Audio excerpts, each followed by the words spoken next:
water system. Water system will start soon. So we start every program with deep prajalan.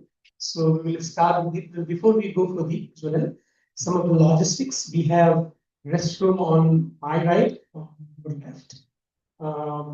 First one is the male side and the female side, and we will have water on the back side near door all the time, and tea will be in the tea break. Okay. We don't need to go to cafeteria all the time for tea break. And if you need anything in between, please let us know for any kind of logistics, especially cooling and heating. You can control through and so with that, without much ado, we should start with deep prajalan. So I request the Yellow Rauji and Srikant Balkarji, Surab Sarji, Manya Anjali, please for the deep prajalan. We have like to.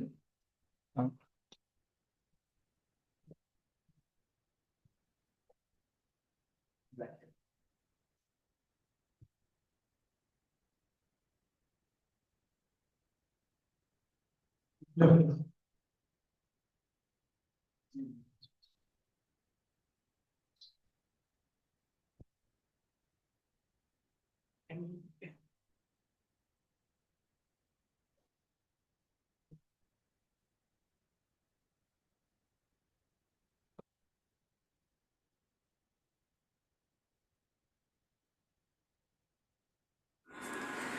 ॐ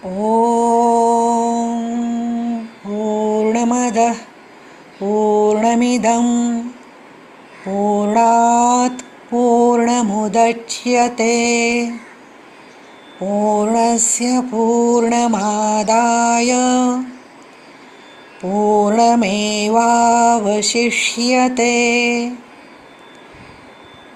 ईशावास्यमिदं सर्वं यत्किञ्च जगत्यां जगत् तेन त्यक्तेन भुञ्जीथा मा गृधः कस्य स्विद्धनम् विद्यां च विद्यां च यस्तद्वेदो भयं सः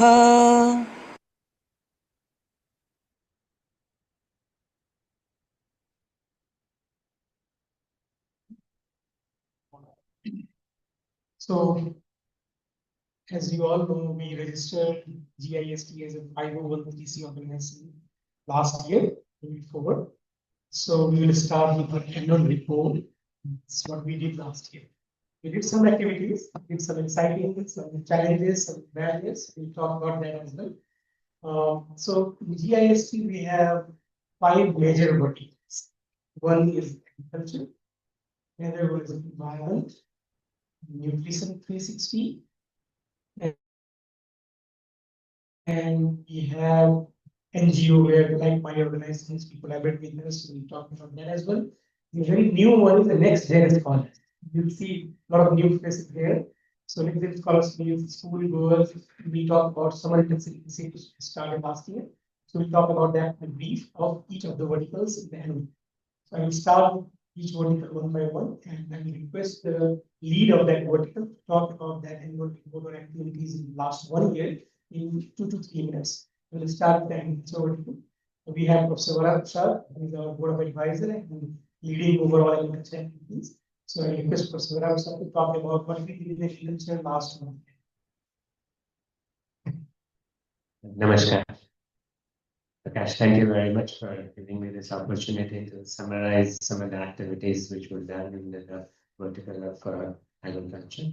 I have 6 items to say, and I'll be very brief. Anyone wants more details about those activities, please reach out to any one of us and let's take them. One of the main objective of the vertical agriculture is to make sure there is a networking opportunities with the US people and also from India. So through that, we have done a couple of seminars to connect Indian scholars with American scholars, and most of these are online. And I would just like to give one as a highlight of that example. It is an organization called Grow Further, which is a US-based non-government organization. And they have recently started opportunities to fund international projects specifically for India. So grow further in India, there has been an opportunity to support research and also capacity building activities. And the leadership of that is led by Dr. Venkata Padamarajan, and he gave an online seminar, and there were almost 100 or 120 applicants for that. I don't know how they will finalize, but they're supporting about maybe few of those projects in the future. That's one of the activities.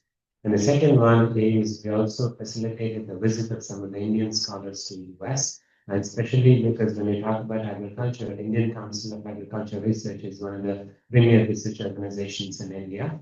So last year, in collaboration with American Association for Agricultural Scientists of Indian origin, along with GISC, we invited the DDG of the International Programs, Sharmaji, to come here to US, and he participated in a annual conference of American Society of Agronomy, Crop Science Society of America, and Soil Science Society of America together. And he talked about how ICR is envisioning itself to be a premier organization, not only in India, but also Asia and also beyond. So he provided that. And then we are working with them. They're organizing the International Agronomy Congress in India.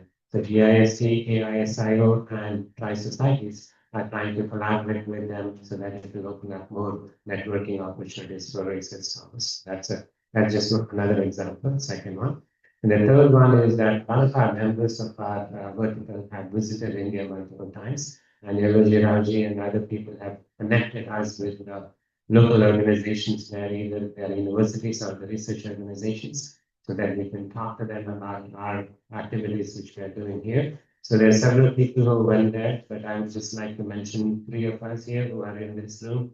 Gopal Kakani, who is a professor at University of Florida, went, and I went to India, and Prakash also went. And I specifically went in the southern region of the country, visited 5 universities in South, Andhra Pradesh Agriculture University, formal name, Andhra PGTSU, Professor Jayashankar, Horticulture and Agriculture University, SRM University in Chennai, and Tamil Nadu Agriculture University in Coimbatore. So while we were there, we also signed an MOUs between the US institutions. It's a broad MOU, research scholar exchange, capacity building, and some research programs. So that's the fourth one.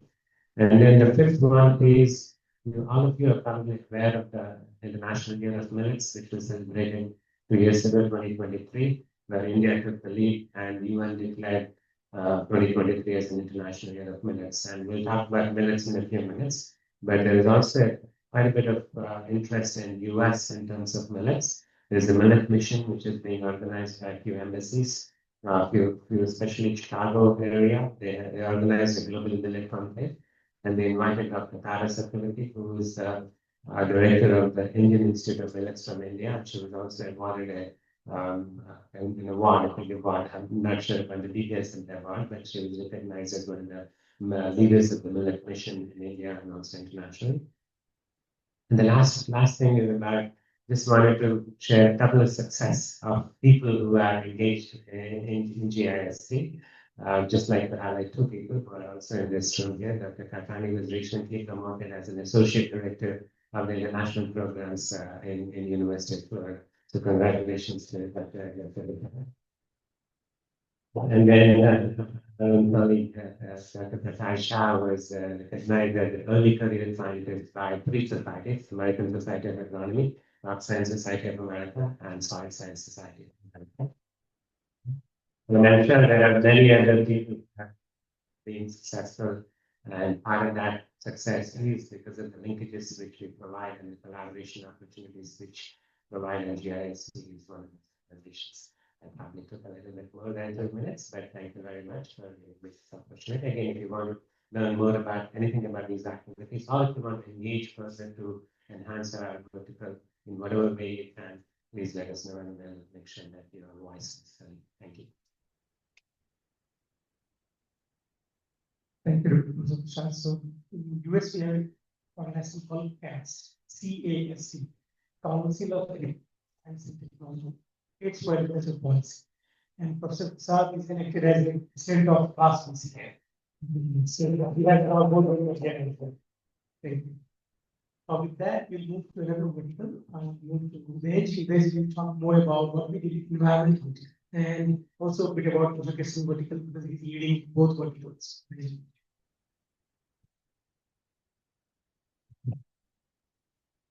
Namaskar. Thank you. So yeah, my name is John. Yeah, I got year and a half back. Environment vertical is something that was of interest to me. So it's very broad. क्या करना था, we are still getting it out, right? So what we've done, and everybody brings their own flavor. My flavor of it was that I imagine Bharat is a place where everything stays the same.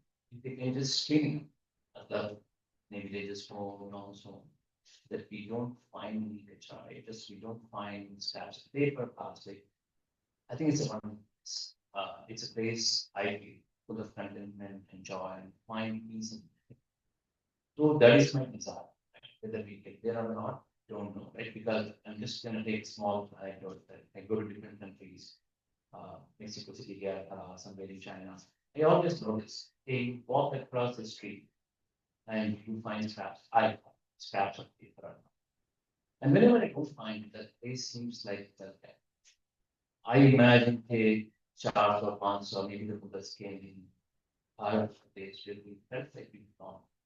We would not throw trash on the streets because it was ours. Somewhere along the way we lost. And that's why our cities have become, yeah, chalo jate hain public, take to speaker, right? So anyway, that's my thought. And that's where I want to take, right? So in direction of that, whatever as a group we can accomplish, that's the mission statement.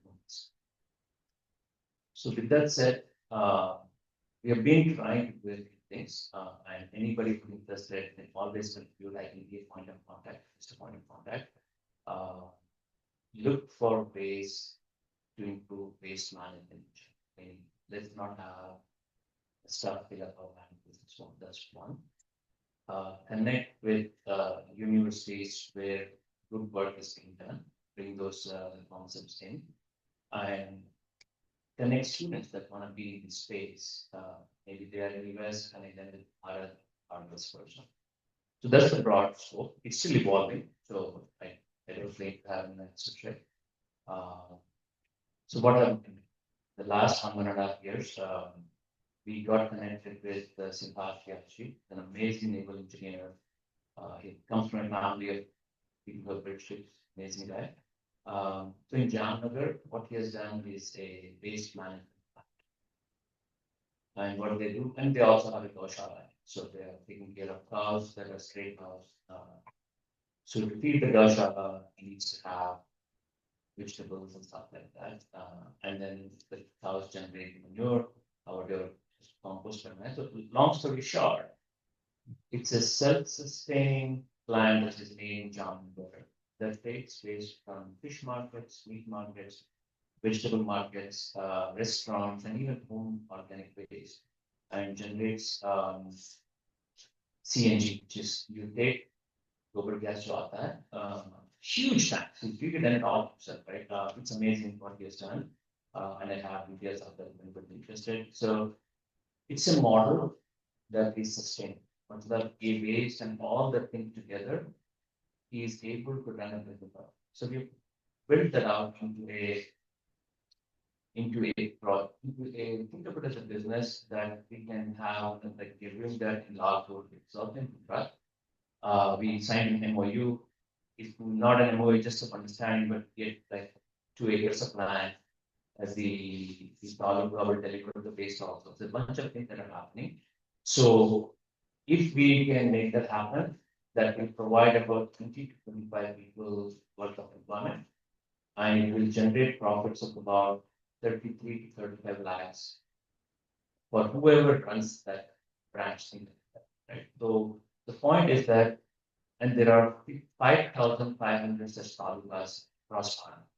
So if we can successfully build this, when I said this kind of project in a taluka can become a fulcrum or a nucleus where all environment can be sustained, because each of those entities will have at least 20. That's what we're working towards. It is a very tangible and filled with resources and everything, but it requires a lot of run, probably a 10, 20-year, 30-year plan, and that's what we are working. And other things can get bolted on to it, like going and cleaning up temples and all this stuff could be things we can add on. And anyway, so that I just want to keep it at that level so we get a sense of what we're doing first.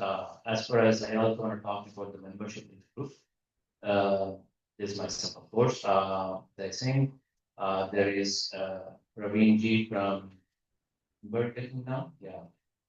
Then there is Siddharth Vyasji from Bharat. There are a bunch of people that joined in. Lavkir Ji from New Jersey.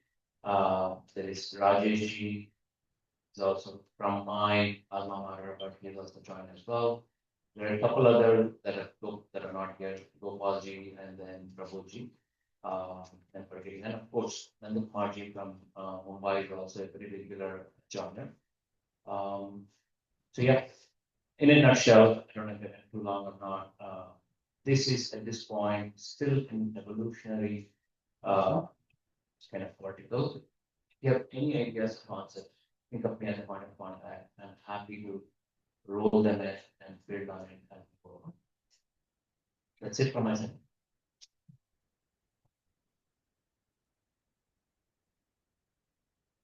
We have our flagship vertical, which is Nutris. So Nutrition 360, which was renamed from Ahar Kant, what we do in Bharat. Here is Nutrition 360. So we have Dr. Mahajan Sitaramanji. He will update on Nutrition 360 program we did last year. What are the activities? Hey. Namaste.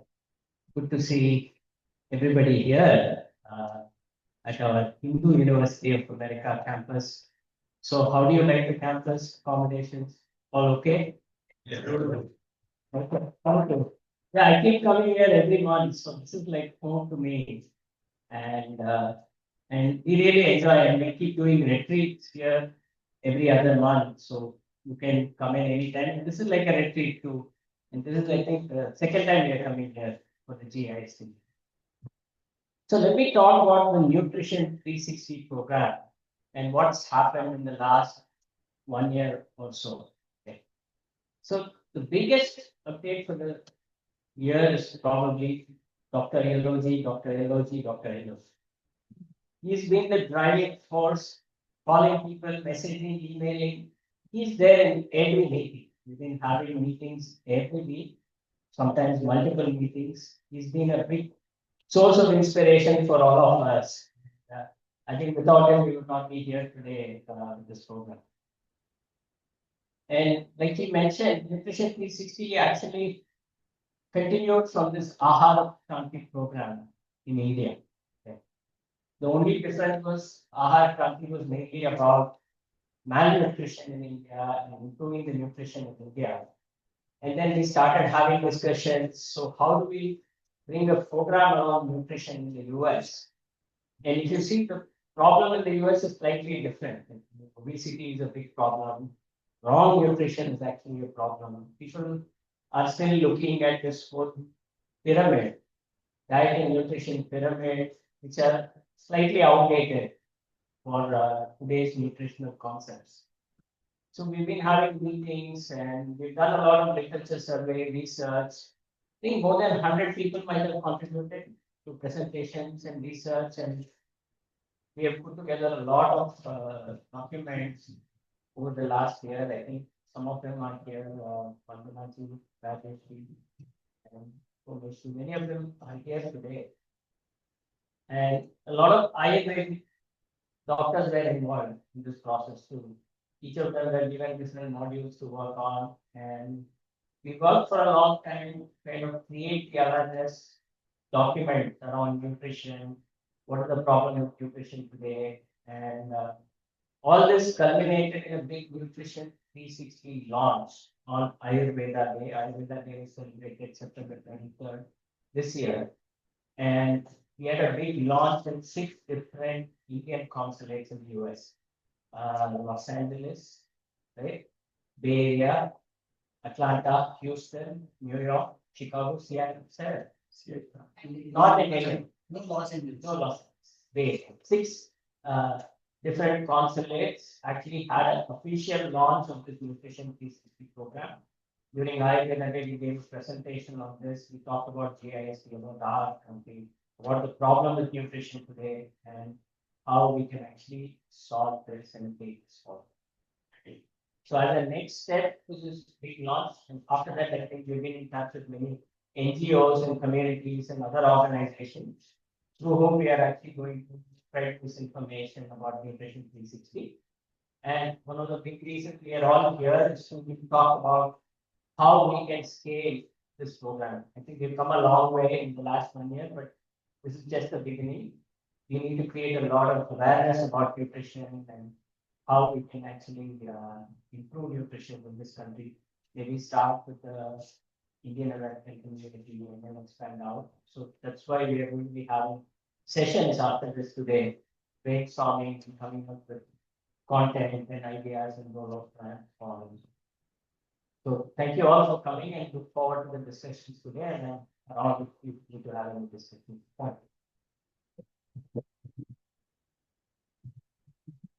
I think you all have noticed in flyer we have connect, collaborate, and contribute. So the next vertical is about NGO and our activities we did last year, because the enough cases to talk about how we are trying to connect with different organizations. We can talk about what we did last 1 year. This is one example. We have multiple examples. Namaskar, everyone. First of all, thank you, Prakash ji. I'm very new myself, so we haven't had a long history of any accomplishments, but we'll share whatever little bit we have done. So I'm a graduate of IIT Roorkee, and I'll tell you how we got connected, because that itself tells you there is a bigger force which is trying to bring people together. So last year I was in Delhi, and long story, I met Dattaji in the Chandewala office. And he said, are you planning to come to India and do something here, or you would like to do something in the US? Because I was recently retired. I said, I don't have plans to come back to Bharat, but I'm going to visit. I would like to do something in the US. He said, do you know Yellowji? I said, no, I'm sorry, I don't know Yellowji. So that was last, I think, January. And he immediately picked up his phone, called out. And I don't know what they spoke, but he said, this guy is coming. And I happen to be in New Jersey. He's in New Jersey. So that's how we got connected last.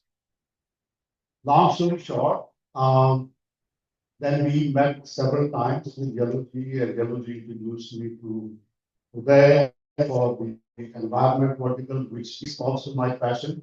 But we haven't done much so far. I have not. But lots of reasons. These are not excuses, but just practicality of that. So one tangible thing that we did with Yellowji was to work with IIT Roorkee Foundation that we have based here in Virginia. And the mission of that organization is to collect funds from the US, primarily from the alumni of IIT Roorkee, and donate funds to the university there. And that has been going on for the last 7 years. I joined that also last year. So not a long history there either, because I was extremely busy with my question in Verizon. Anyway, so when we met with Yellowji and we discussed a lot about how we can help or collaborate. So one of the things that Yellowji suggested, we should at least put together an MOU, so that it is a little formal. And that itself took a little bit longer than I expected. Not because of GIS, because of our own IIT Foundation procedures and things like that. So we finally got that MOU signed, and then we said we will work on some tangible project. And tangible project was the AHA grant. So as soon as he explained, it immediately clicked with me. It immediately, although I'm not from medical side, basically from telecommunications. So we don't know anything about nutrition other than what our mom told us that eat this or eat that. But other than that, no scientific background. So, but the way he presented his material, it was immediately really getting into the heart. And yes, there is such a thing missing in our life. My friend and colleague, we know each other for 54 years, Subhat Kumar, who's sitting here. So I spoke to him. I said, hey, we need to do something in Ahar. No question asked, because it was such a noble cause. So we said we will collect some funds to our foundation and donate to Ahar, which we did like a small pilot. But we wanted to see what it is, and we can collect the funds, but we don't know how it will be used, what will happen. So I'm proud to say that we have collected funds, and now we are in the process of doing paperwork of setting up the right MOU so that the money can be transferred, because these are all part of the IRS 501c3. So there is a lot of formality you have to follow. It didn't take us much time to collect the funds. The time it is taking to transfer is the most complicated one. So, but I think once we are done with that, because that is, like I said, a pilot, and once we set up the mechanism, then we will, continue to do that effort. So with that, I would say thank you so much for giving me the opportunity to share. And once, yes, wheels. Oh, wheels, yes. That is also Yellowview's favorite topic. So wheels is another program that is a pan IIT effort, and we were exposed, I think, 2 years ago.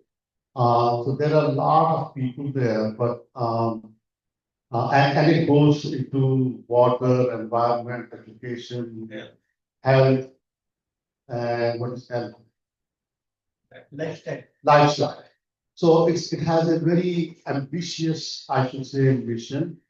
But my observation, that ambition is too big to achieve, and therefore not much accomplishment has been done. But that is a separate entity, nothing to do with us. We are just part of it. And I would at the same time say that we are also in the process of creating another foundation. It has not been announced, but I'm going to share the name with all the friends here. It's called the US Foundation for Education and Development. So slowly the IIT Foundation will get merged into this one. But it will take time because of all the paperwork that is required. I thought the paperwork and the effort was complicated with companies like AT&T and Verizon, but this is even more complicated. Maybe because we are not familiar with that. So anything else, Yellowji, I missed? And Yellowji had the privilege of attending the Wheels Gala party, which we were not invited, even though I'm from IIT. But I'm going to reserve my thoughts on that gala party. I think the effort that this is trying to do with respect to various NGOs is a wonderful effort, because there are many small other organizations which can help bring concerted effort towards this noble cause of Nutrition 360. So with that, I wish all the best to Nutrition 360. We are now your fan with respect to understanding. I think we learned more about it. We heard Dr. Kaushik in New York, and it was an amazing presentation and the panel session that we had organized. It opened our eyes, for a naive person who had no exposure, it opened our eyes. So thank you. Thank you, Prakash. I can go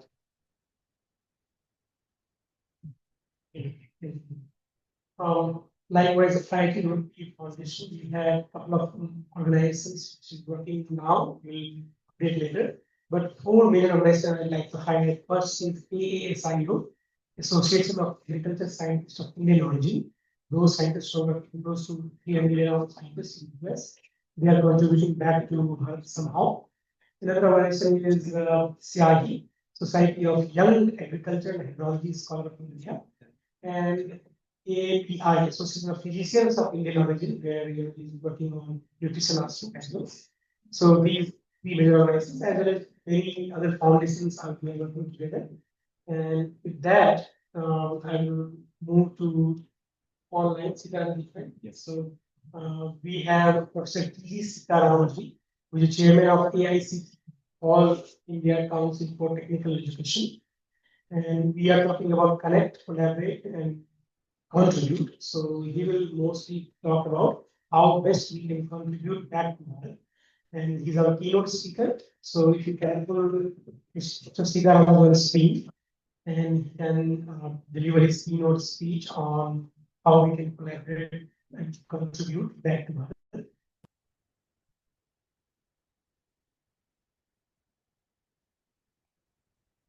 And he will talk about some ideas, but if you have any questions, you can have Q&A at the end of the talk. आप लगाएंगे तो दुनिया आएगी. Can you make me You will just link to the Zoom. Next operator करते हैं ना. One quick update. We will have a break at 11 after inaugural sessions. We talked about brainstorming session, planning session, what and how we do. And Dr. Yogi will explain about the brainstorming session. And during the tea break, I would highly encourage to talk to each other so that we can know each other well. Those who are specifically new or trying to connect with another, you do that. Are you able to put that screen? कौन सा? Zoom. हाँ, तो Zoom में किस पे करना है? हाँ, Just around You're able to hear me? Yes, yes. We are just putting you on the home screen. Thank you. Thank you. Spot. Yeah.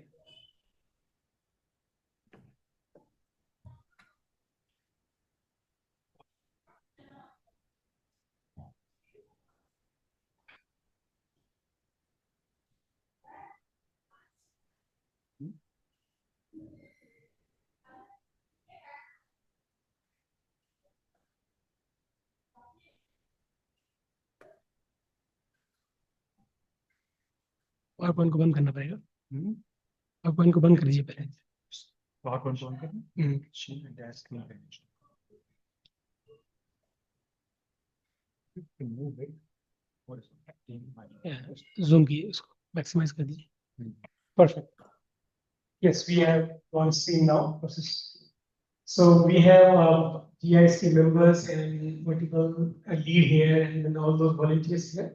We'd like to hear your thoughts on how best we can connect and collaborate back together.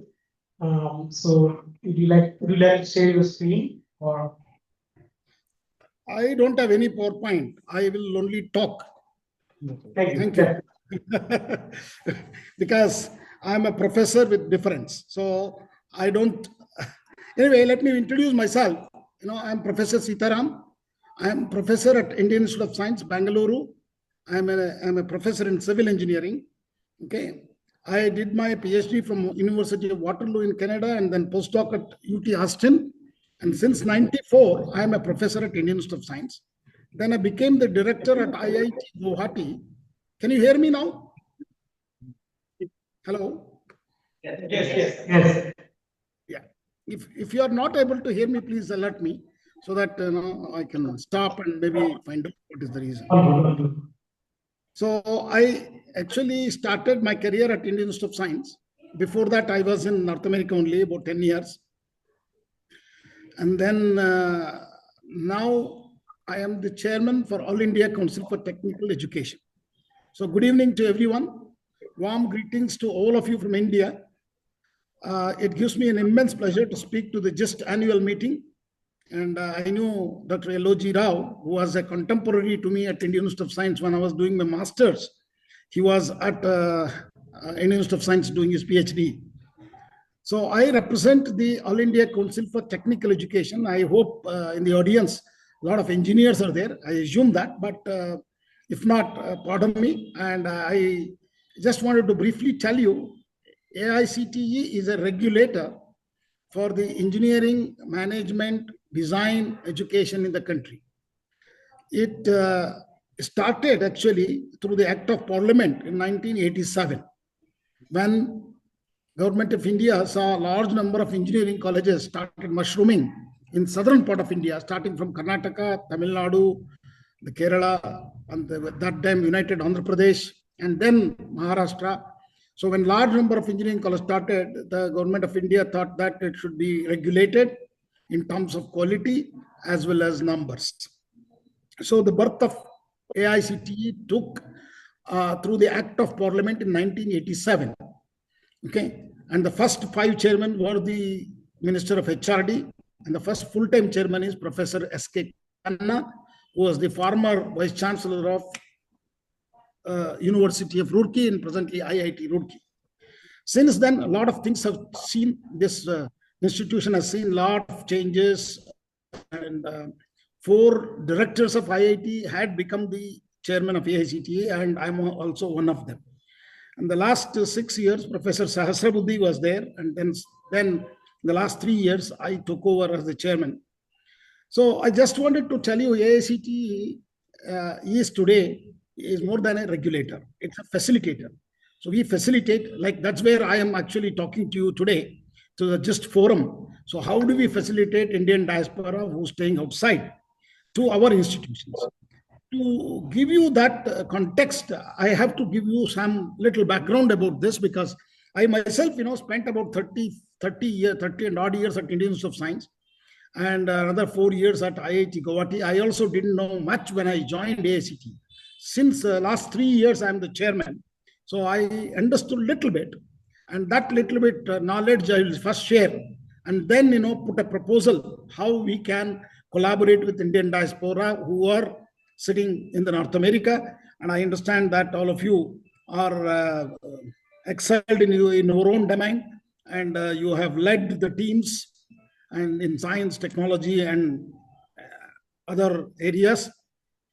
So first of all, I'm very happy for you to ask me to give some sort of a talk or a dialogue between Indian science technology institutions and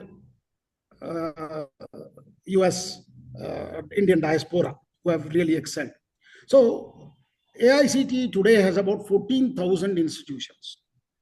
Okay, and we generally, just talking about engineering and technology, we have about plus 3,000 plus engineering colleges across the country, and it is there in every district of the country. So we have something like 800 plus districts. In all districts we have, and more importantly, we have engineering colleges even in Andaman and Nicobar, and a polytechnic in the island of which is in the Indian Ocean. So what I wanted to say is, we have democratized the engineering education. Whoever has dreamt of doing an engineering degree, that possibility has been given to the students, and they have a choice to select. And there are quite a good number of good institutions across India. And why I said the narrative we have to change, but we are in that process of changing that narrative, that engineering graduates from India are really excellent. So I also would like to tell you, these institutions have generated large number of engineers. When I say that, I have to give you some numbers. About 1.5 million engineers graduate every year from last 15 years continuously. And all our IITs, premier institutions, and IIITs, NITs put together graduate something like 40,000 engineers.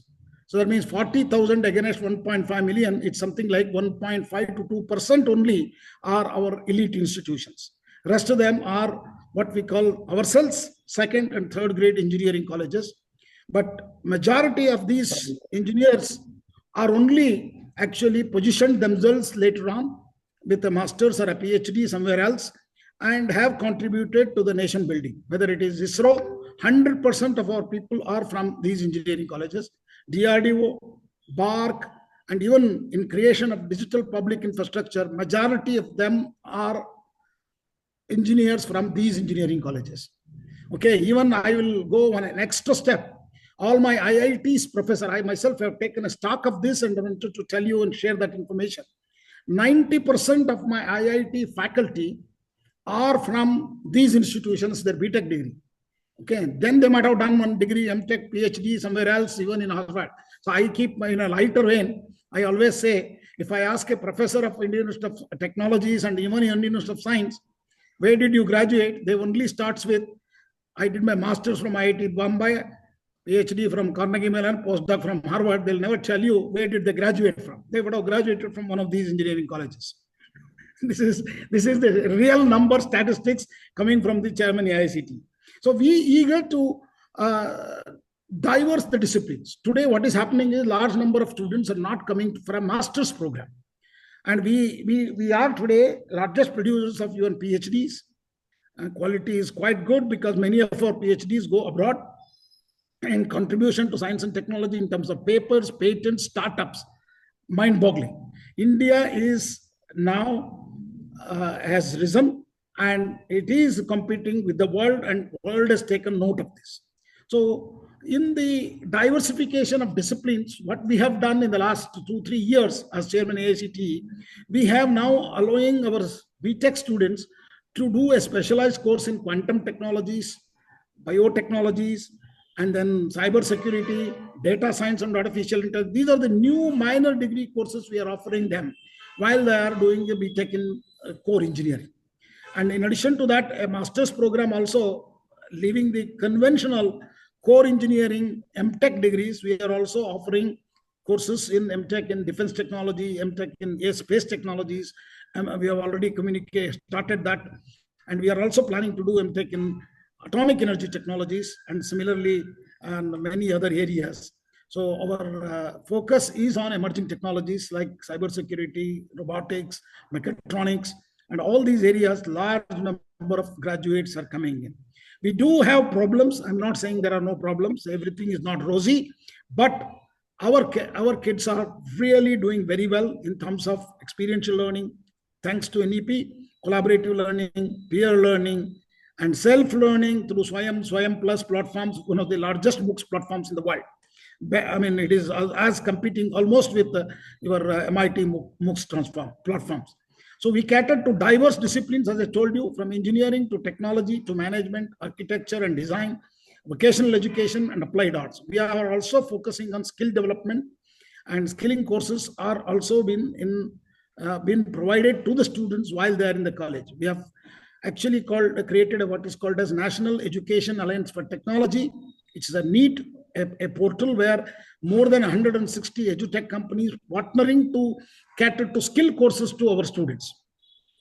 And these 160 companies have more than about 600 products actually to train our students directly, either beyond the curriculum or within the curriculum. Because both AICTE and UGC is announced up to 40% of their courses in engineering could be taken through these skill courses.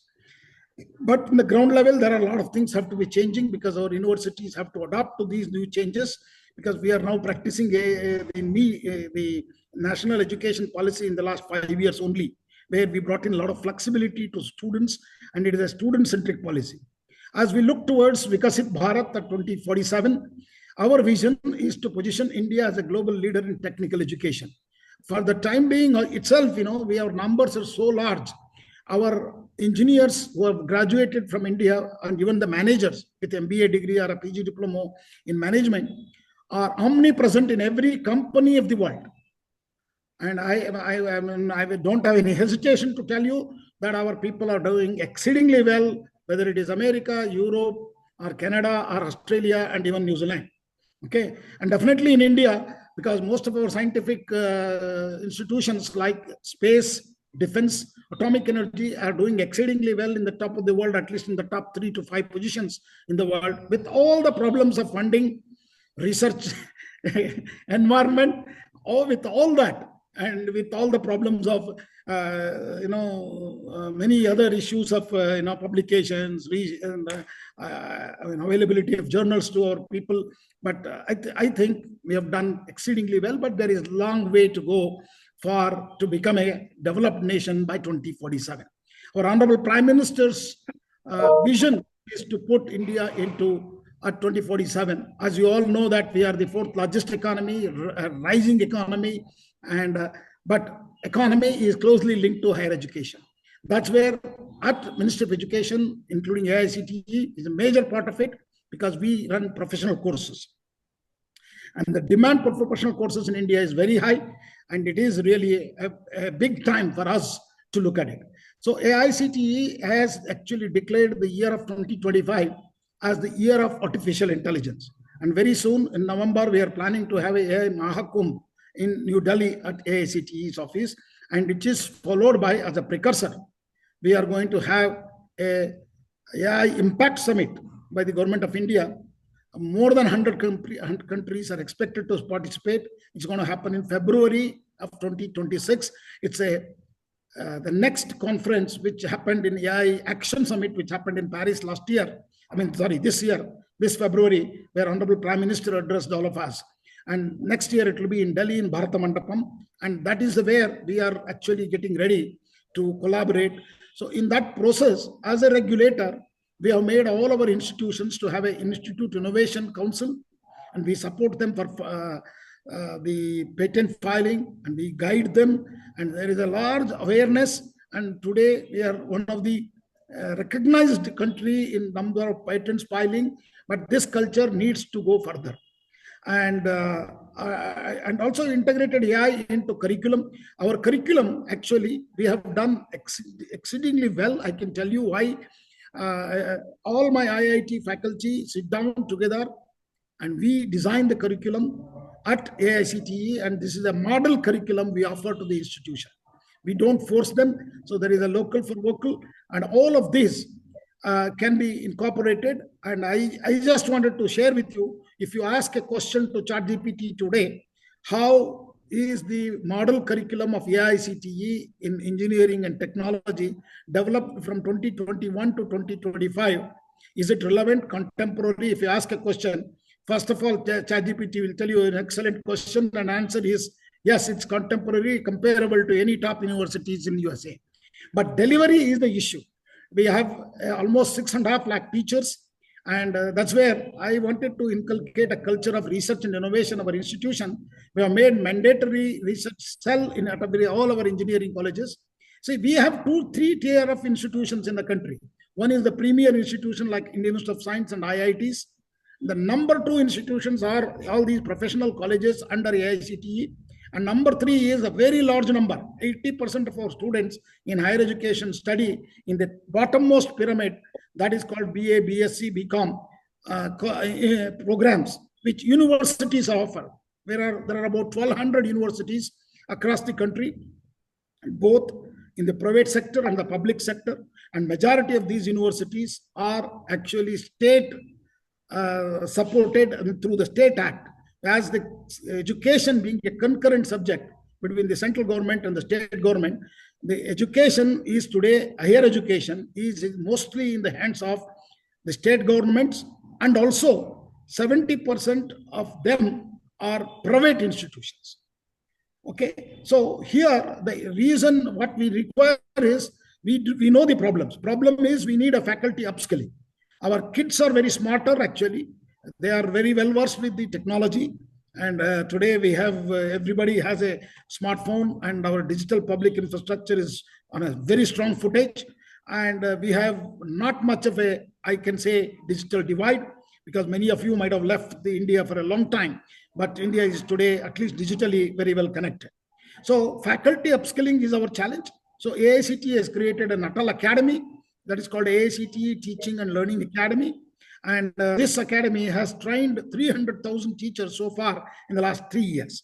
under my guidance, and we have created this academy to conduct thousands of faculty development programs, both physically as well as online, in cutting edge areas such as artificial intelligence, machine learning, quantum computing, data science, ensuring that our leaders are future ready, our teachers are future ready.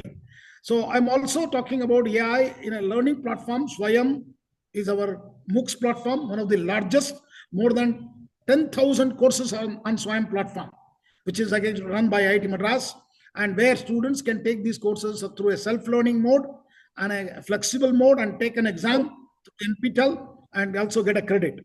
And we have, as I already mentioned about National Education Alliance for Technology of AICTE, you can browse through all of these in the internet. It is all there, public domain. Anybody, anywhere in the earth can get an access to this. AI in learning platforms like Swayam Plus has been introduced today to bring in private industries also to offer these courses to all.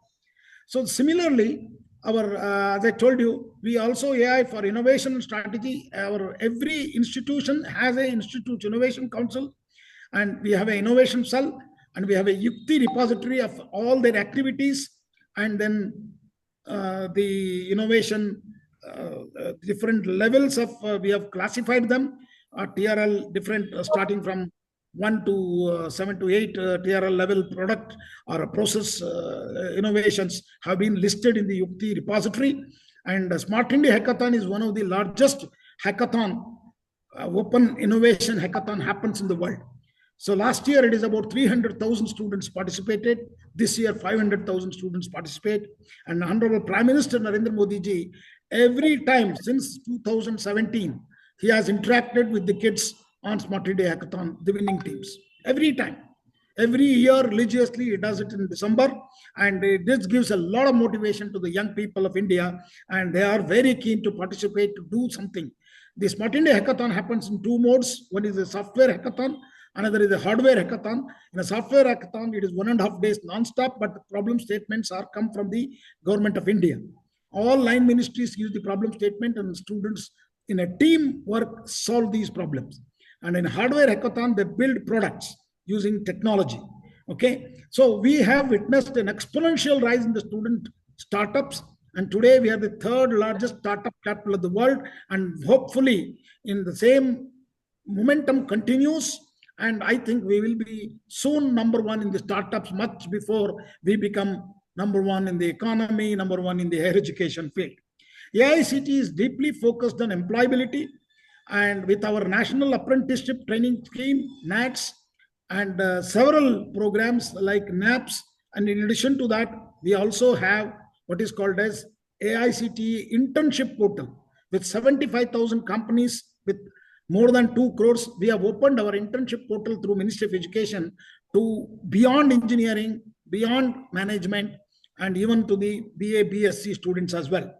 And our career portal, the AICT career portal, which prepares students to resume building, interview preparation, and also jobs. 7 lakh employers are there. It is started by a unicorn from Stanford only, but he has started this in Bangalore. AICT has joined hands with them, and it is freely delivered. All these are freely delivered to the students. And we have done exceedingly well in terms of languages. Today, engineering is also offered in 12 different languages. You might be astonished why suddenly from going from English to the other languages.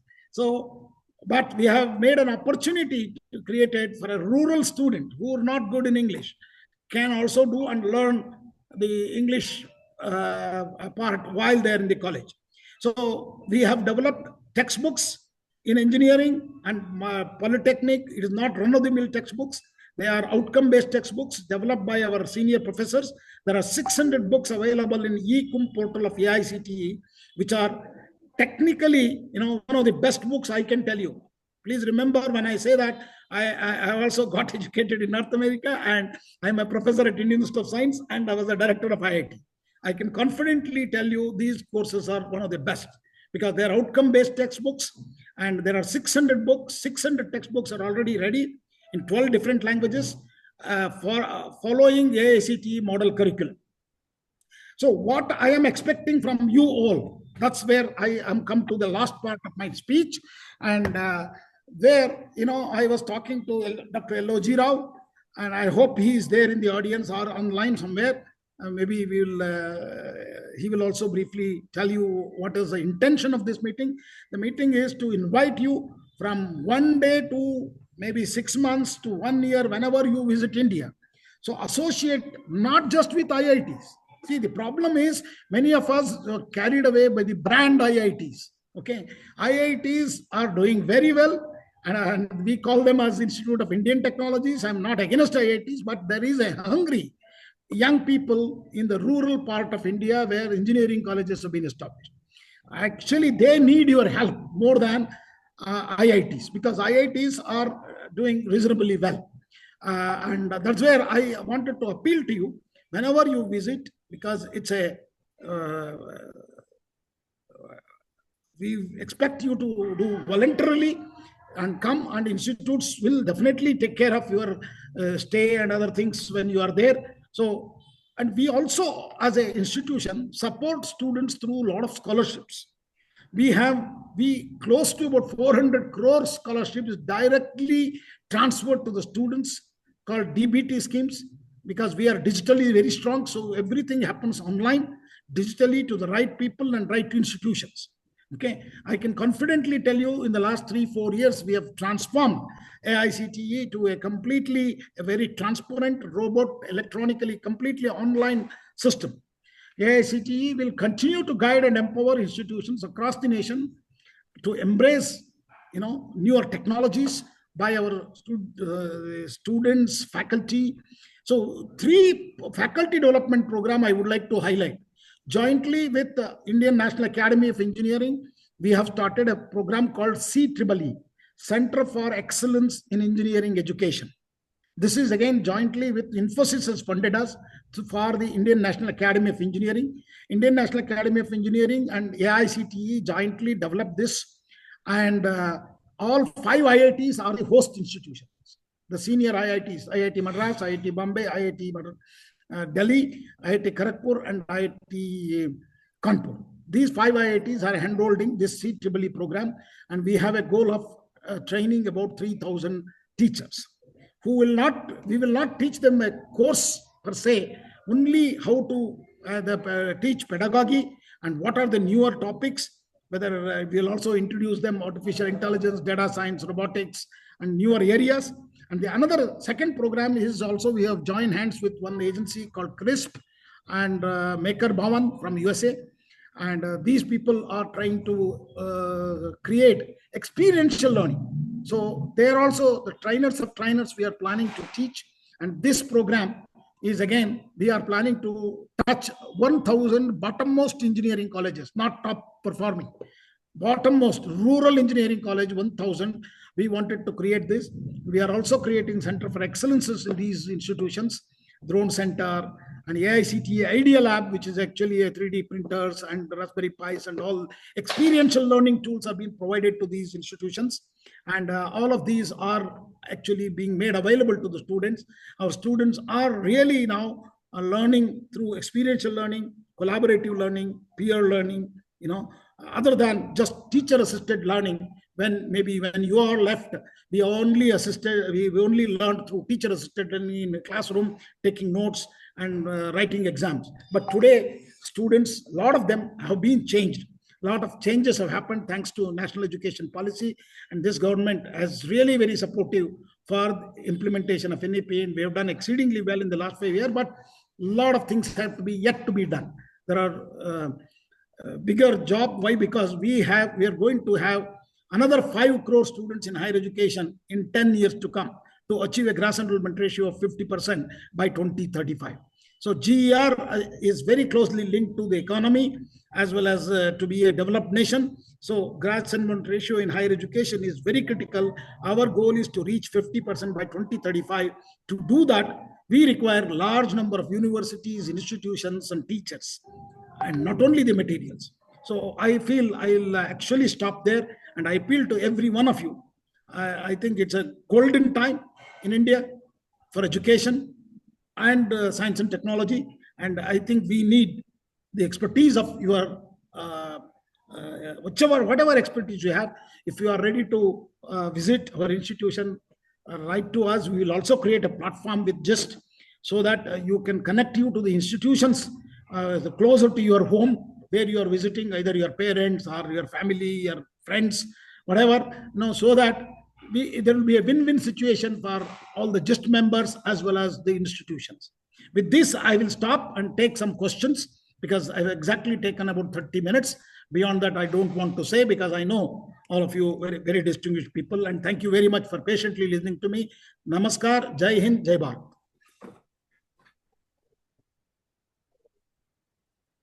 Thank you very much, Professor. I will share your contact details to our team members and they will definitely reach out to you.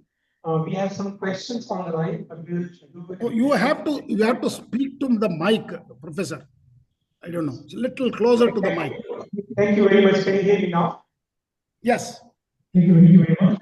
I will share your contact details to our team members. We will take two questions before we move to the next speaker. Dr. Lavke, you have from IIT Roorkee alumni. Professor Sitaraman, my question is very brief. What kind of program AICTE has to promote the green hydrogen program that is going on in India? Sir, I have to tell you, green hydrogen, we have only started with some of the universities and we haven't gone in a very big way right away, but we are quite good in quantum, semiconductors, okay, and defense technologies, atomic energy technologies, and space technologies. So, but in hydrogen, several universities, I can send you the details if you want, have started. And some of the IITs are doing some work at IIT Guwahati. I'm very sure there is a group working on green hydrogen. But beyond that, in engineering colleges, I think it's a little advanced because they need also infrastructure and facilities to work on.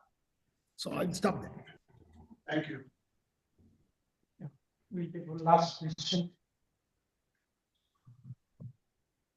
My name is Prabhat Kumar. I'm also from IIT Roorkee. Can you hear me? Yeah, I can hear you, but a little noise is there. Yeah. I was saying my name is Prabhat Kumar and my question is, first of all, very nice talk and lots of topics were covered by you. Most interested that I am in is the 1,000 bottom type engineering resources in rural India. So my question is, how can I be in touch with you to explore further and what other information you can provide before we visit India? By the way, I will be in India in November, December. Thank you. Thank you. So that practice is a project, actually, I told you already, it's a joint project between a CRISP, an association in Hyderabad, along with Makers Bhavan and LEAP. There is one of the professors of IIT Mandi has developed. All these are trainers of trainers in critical thinking, problem solving, and experiential learning and teaching. So this is where I think this is the project already started and working. And how you can join, I will have to connect you to the CRISP team, but you can always come to us and we will definitely connect you to the institutions AICTE has. Okay. So that is what I told LOG, to come up with a clear plan of, one-to-one mentoring. It's very important for either my PhD students or because many of the engineering colleges also have PhD students now. Your ideas and discussions with them and continuous engagement with them, even online, would definitely help them. So that is where we have to think about how to really connect you to that. Practice is already an established project which is already going on jointly, because of funding equally we are putting it. Myself, I mean, the AICTE has put 50% of the money, something like it's about 25 crores. Out of about 12.5 crores, AICTE puts it, and another 12.5 crores, Makers Bhavan is giving it. And another program I talked about, CEEE, Infosys has already funded 38 crores. That's where we bring in teachers from the engineering colleges to IITs, and their stay, accommodation, transport is all covered. Okay, but teachers are also been, from IITs, these 5 IITs, they are spending quite a bit of time. So their honorarium and other things are covered by the Infosys Foundation. Infosys Foundation has already offered us that, if this program becomes successful, they don't mind taking up another 1,000 institutions. So I mean, for you to come, I think we need to create a separately, maybe through GIST and engagement. Or if you want to connect you to some institution nearby, so we will definitely write to those institutions, connect you to that institution so that you can contribute. Thank you.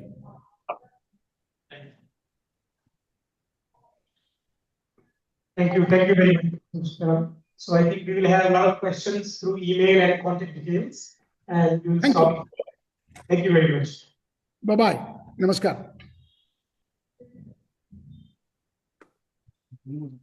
So whenever we do any activity, we have our guiding force, guiding beacon force. We have Vigyan Bharati Bharat, where we get inspiration, and we have our guidance or guidance online there. You will see a lot of new faces here. We have Mani Dr. Kumar Sharma, who is organizing secretary of Vigyan Bharati, and we have Devakarant Pai, General Secretary of Vigyan Bharati. I will request our team to spotlight Vikanji. So Vikanji, if you can give us some blessings and guidance, that would be great. Dhanyavad, Prakash ji, can you hear me? Ji. Yeah, so in a few minutes, I will just speak a few words about Vigyan Bharati, its origins and what it is doing. So many of you might be knowing Vigyan Bharati had its humble beginnings at Indian Institute of Science, Bangalore during the 80s, when our founder, Professor K. Vasu, he started with a small program of celebration of Swadeshi Science Day, which he thought was the 7th of November, which happens to be the birth anniversary of Chandrasekhar Venkatraman, C.V. Raman, the first Nobel Prize winner in science, the first Asian and the first non-white, and also the Indian, and unfortunately the only Indian as of now. So it started like that, and basically three points were stressed upon, and even today we carry on that. One is like Indian heritage in science and technology, from ancient to modern.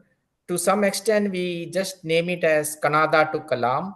Then science in Indian languages, and the third one is science and spirituality. And what is the relevance of these things?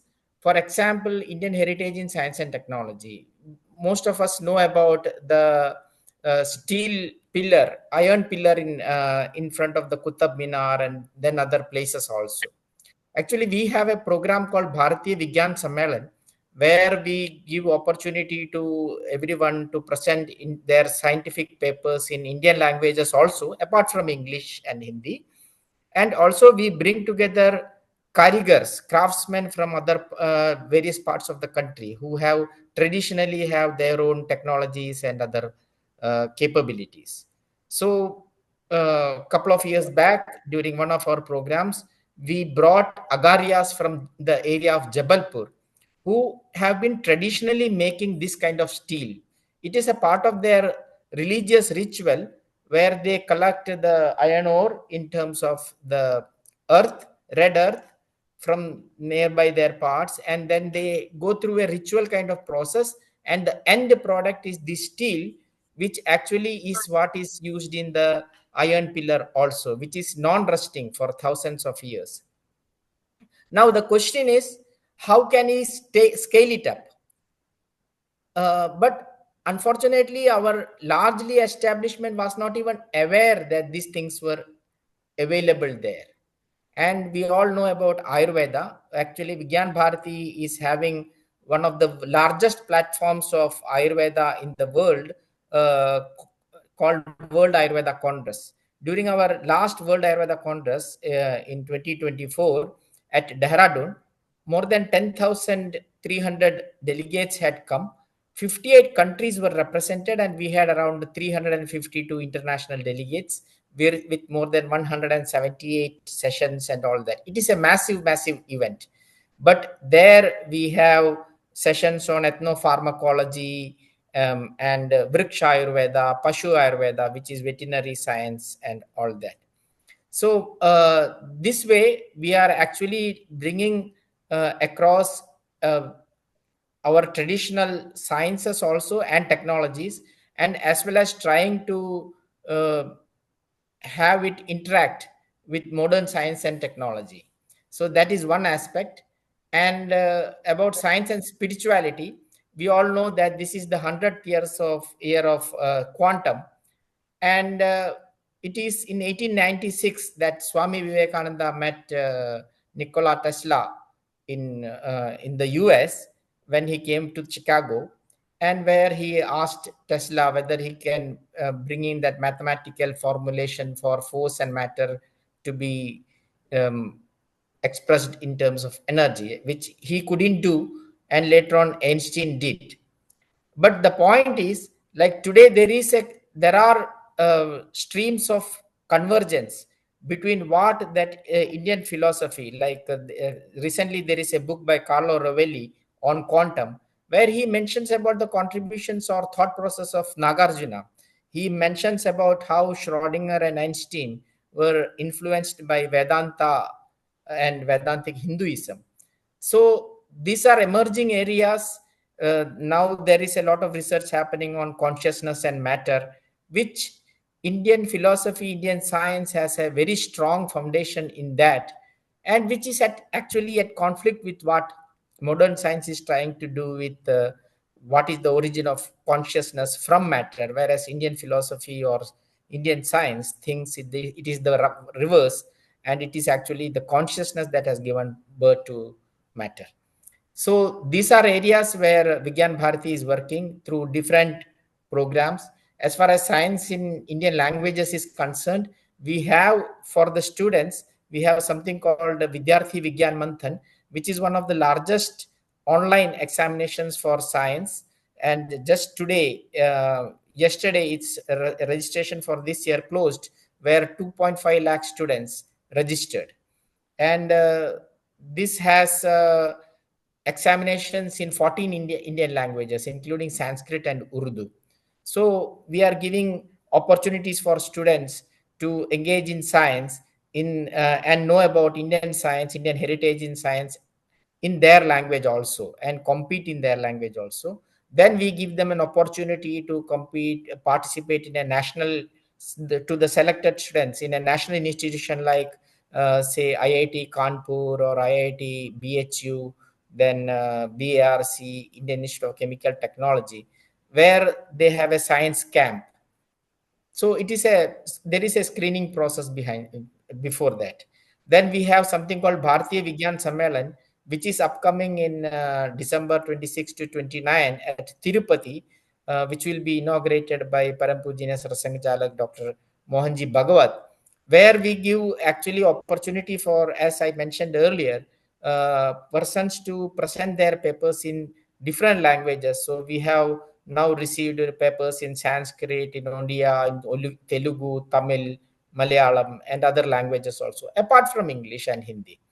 So then we have something called World Ocean Science Congress, which is upcoming in February 26 to 23 to 26 at National Institute of Oceanography, Goa, where we actually bring together various institutions in terms of oceanography, then marine sciences, then fisheries, and even security architecture, because India has around 11,000 kilometers of coastline, and nearly 5 crores plus people are depending on fishery, and a huge amount of exclusive economic zone, which is very huge.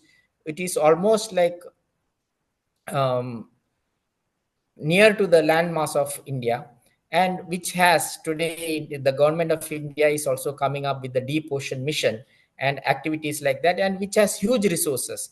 Just recently, Hardeep Singh Puri ji mentioned about India's Guyana movement with oil and gas find in Andamans.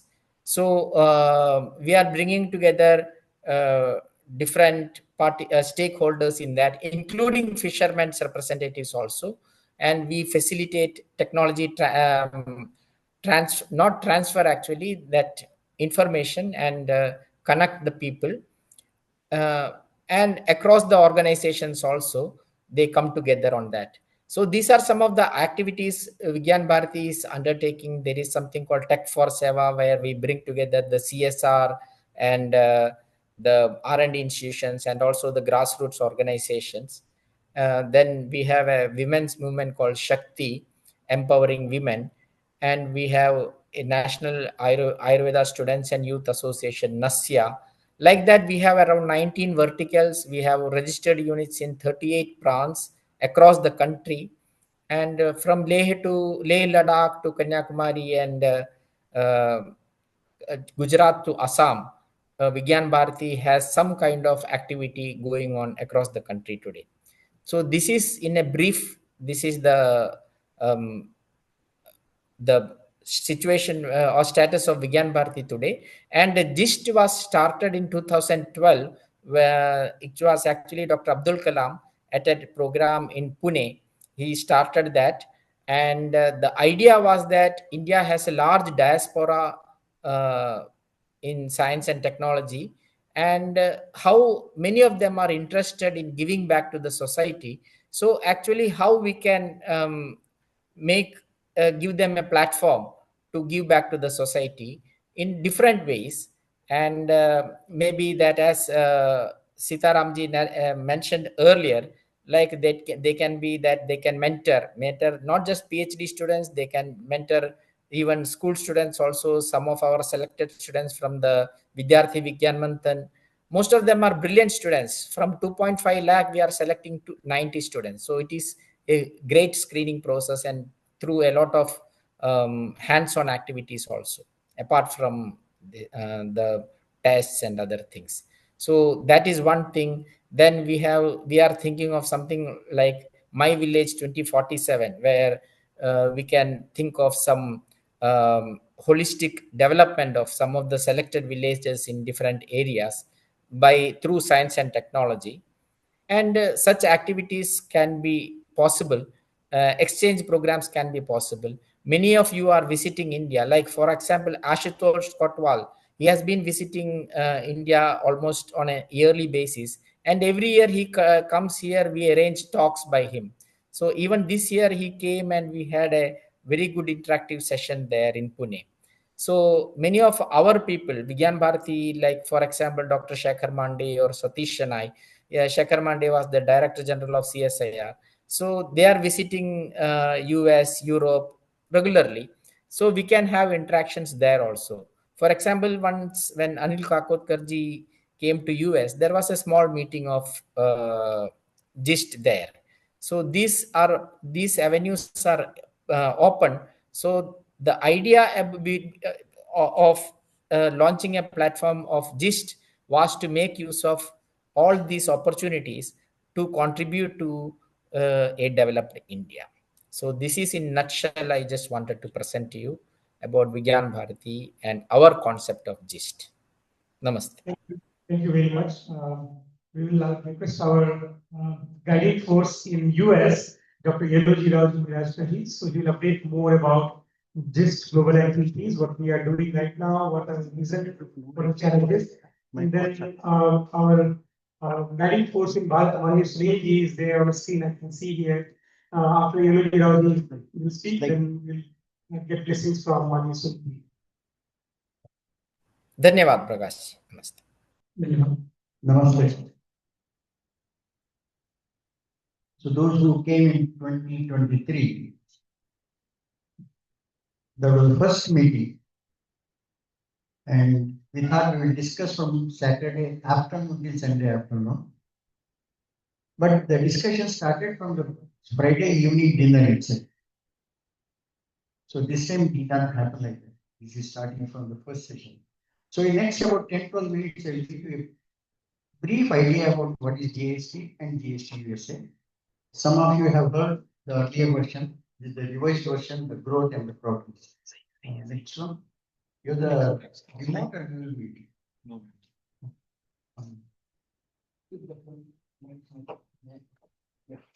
So Vivek already touched about the beginning of the GST. Next one. We also need that about this one also. Skip next one. Next one. Yeah. So what is the basis for all of us? We are from Bharat and we are very grateful for our upbringing, and we have to express our gratitude. How can you? So that is where this whole platform comes into the picture. We have some time and talent, and there's a passion. And if you want to do something, there has to be somebody involved. So who is that? And as individuals, it is not so easy to reach and connect in media. So this platform serves as a medium for us. Next one. Next one. Next one. Next. Yeah. So when you have a platform, it becomes easy for us to reach to any organization. It could be academic, it could be NGO, it could be research organization, it could be department, even ministries. Next one.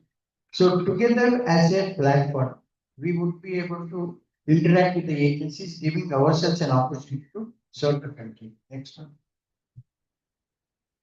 So these are some of the areas that we are working. Education, agriculture, sustainability, environment, and Ayurveda, nutrition.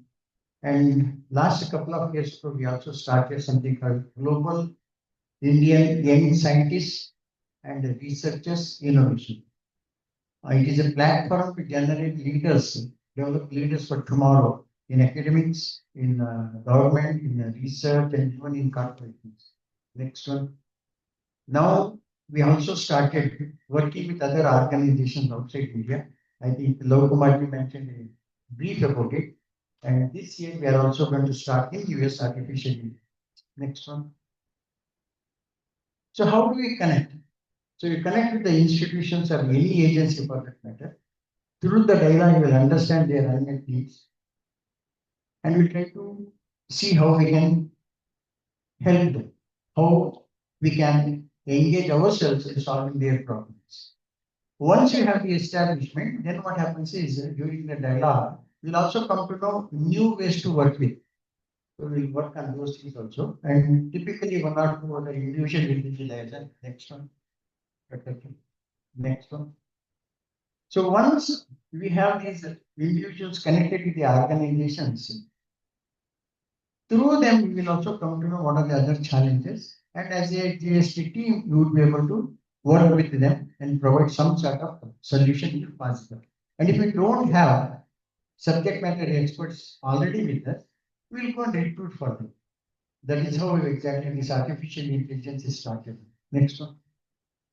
So I think you can skip the slide. Whenever we have a collaboration with an academic institution, there are 4 pillars. It has to be beneficial for the students, for the faculty, to the institute, and also nowadays any autonomous institute or universities, they would like to have some rural programs. So it should also benefit. At least 2 or 3 pillars should be able to support. That is how we look for the collaborations.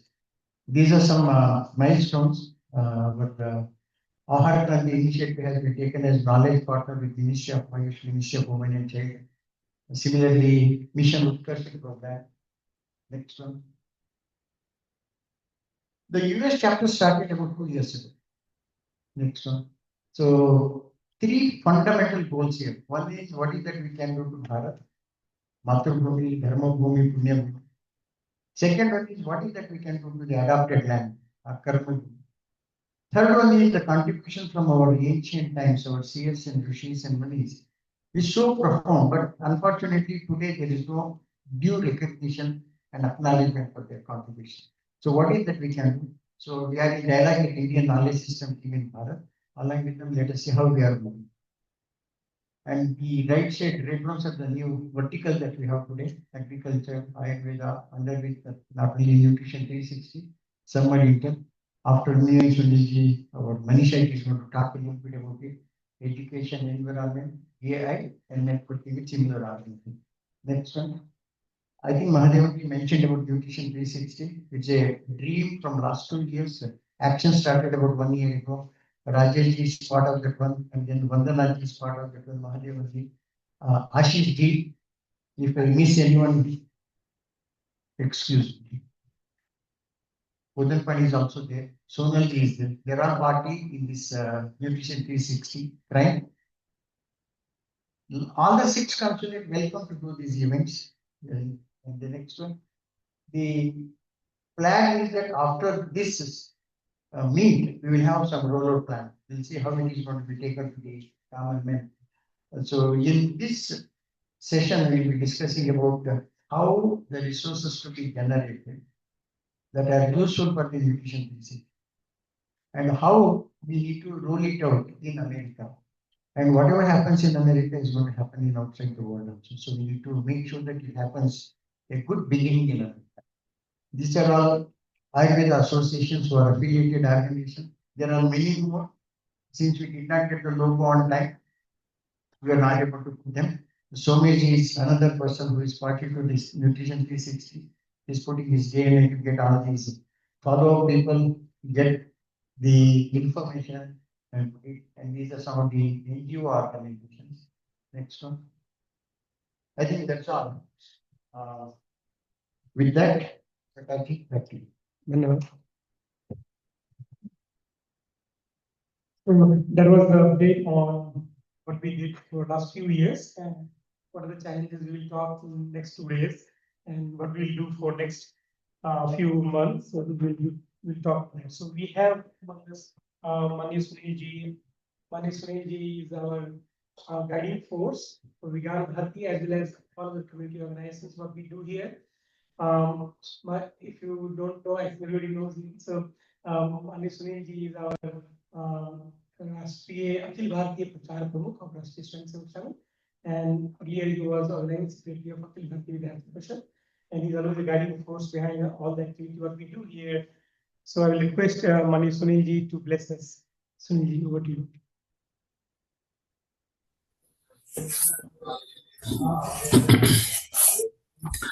So, namaste to all those who are present physically and those who are virtually joined, all Vigyan Bharati and just important office bearers, and to all others, my namaste. So, very happy to join with you in the GIST conference. So I think it's my first opportunity to join the GIST program. So I extend my best wishes that through GIST, more and more our scientists, our technocrats world over, they will join hands to serve the Bharat Mata. And of course, GIST will provide GIST, Vigyan Bharati, they will provide the proper avenue, proper opportunity to use their capabilities, their ideas for betterment of the, especially our Bharat Mata, and of course, finally, to serve the whole humanity. So I extend my best wishes to all of you. Everyone knows that now, from day one,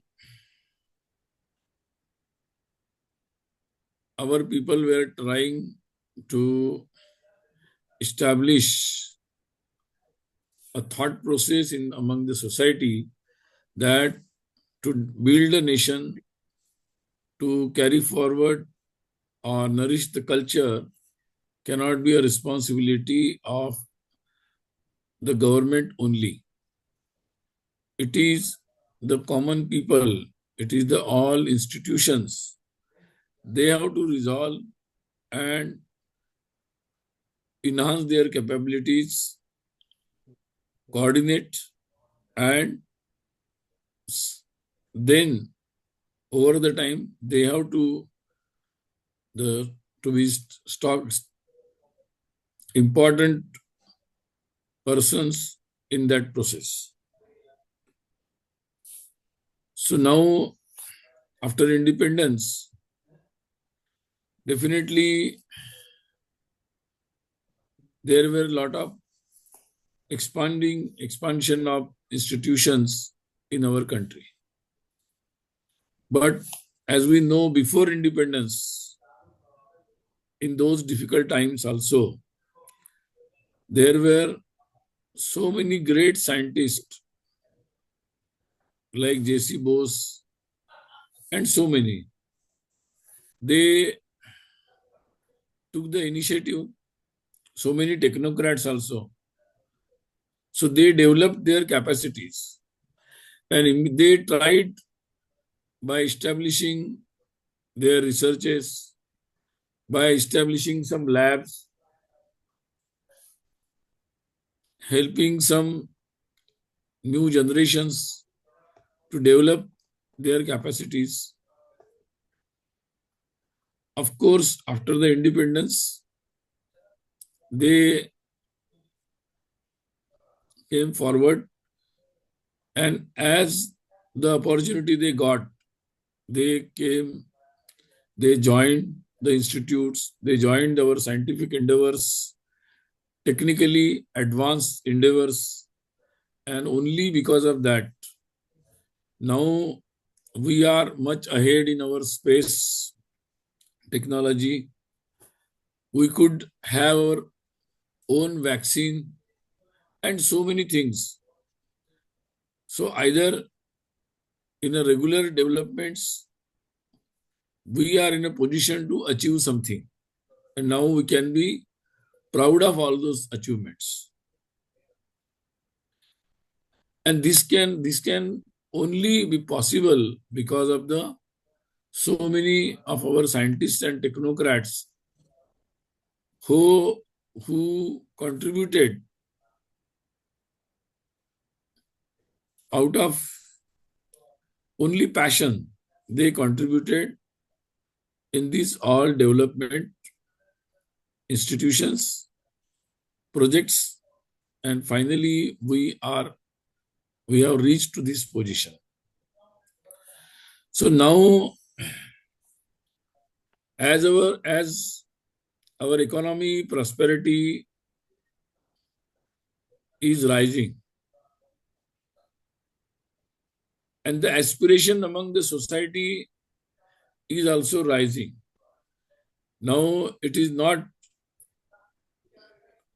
the only government or some organizations, but the common people in Bharat, they are part of this national aspiration.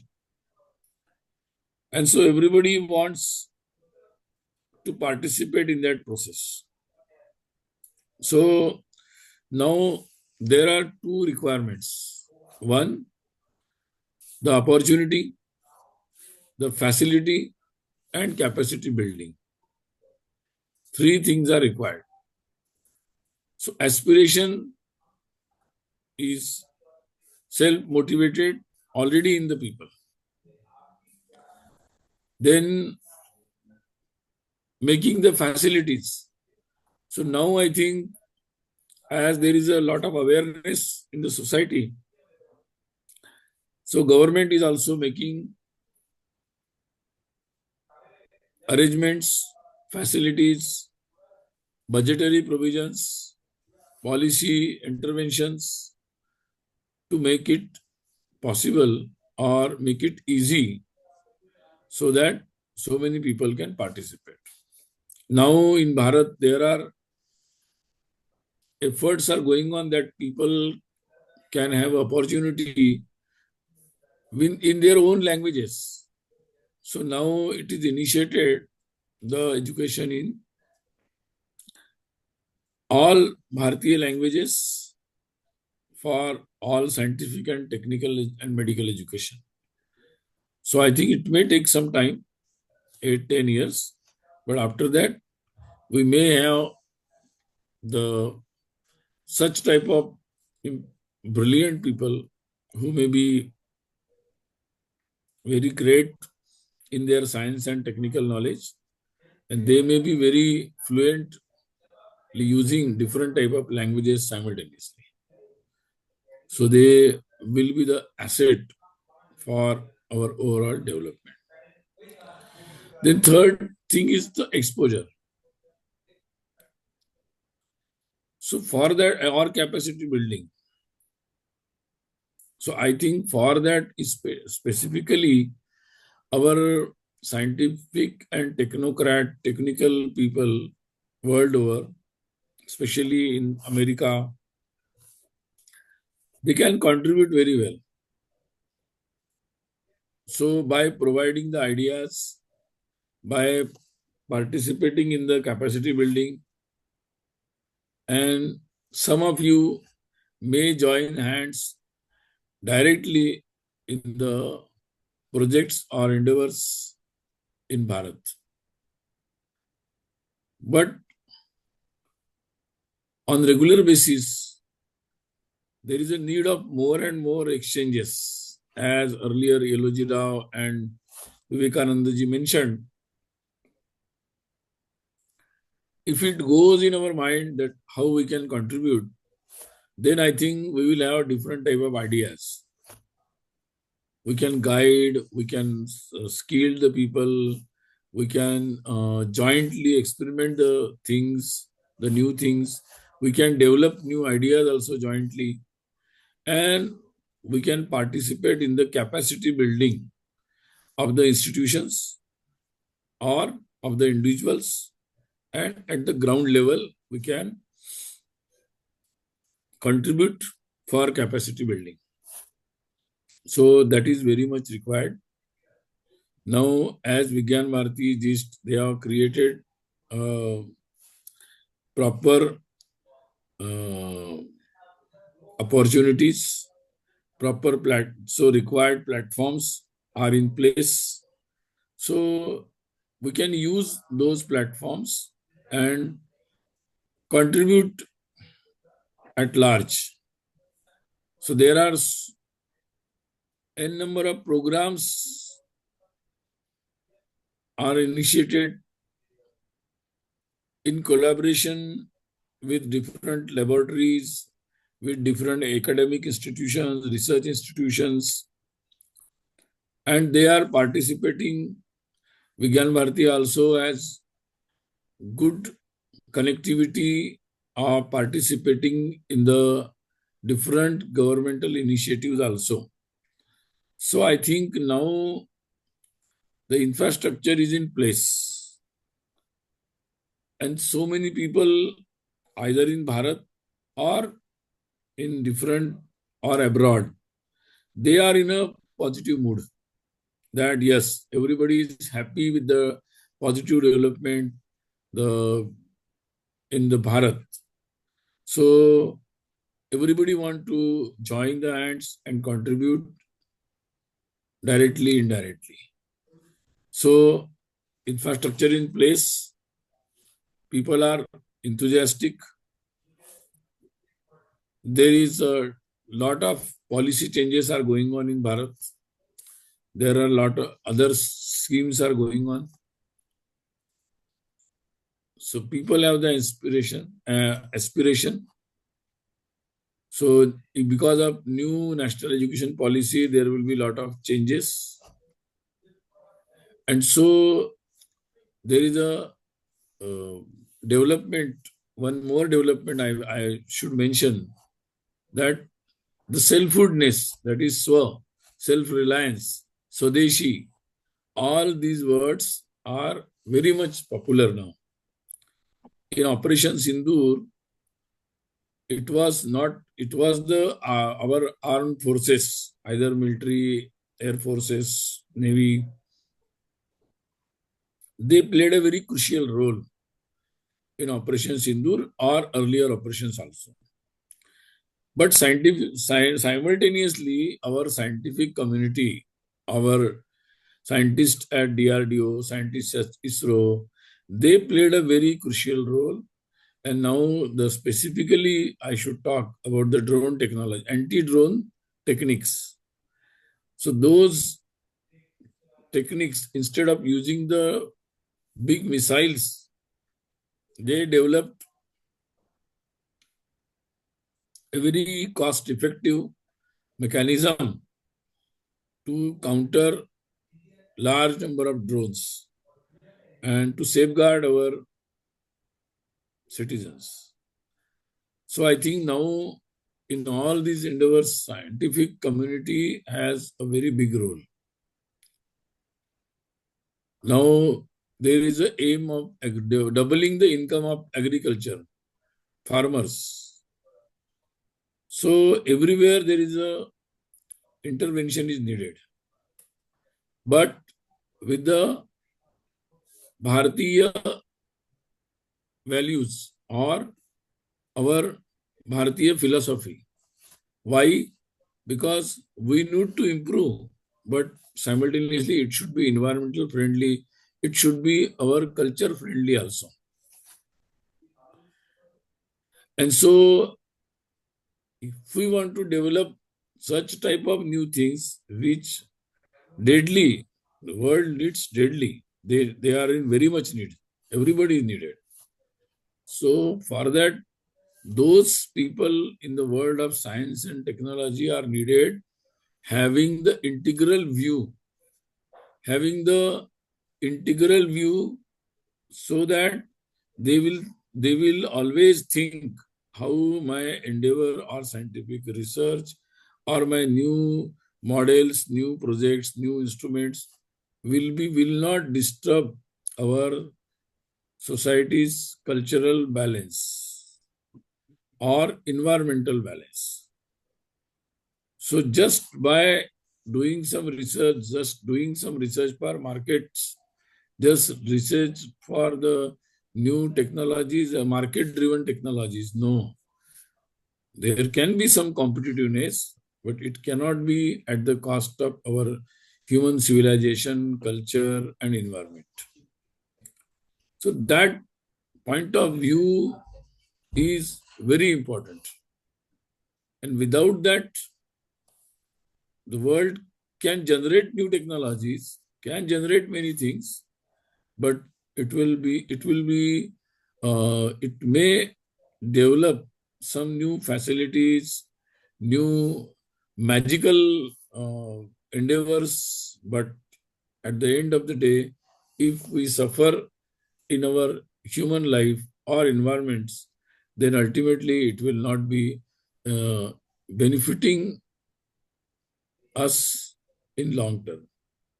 So we need, and so in that way, our Bharatiya scientists and technocrats can play a very major role because they are very much sound in this philosophical understanding.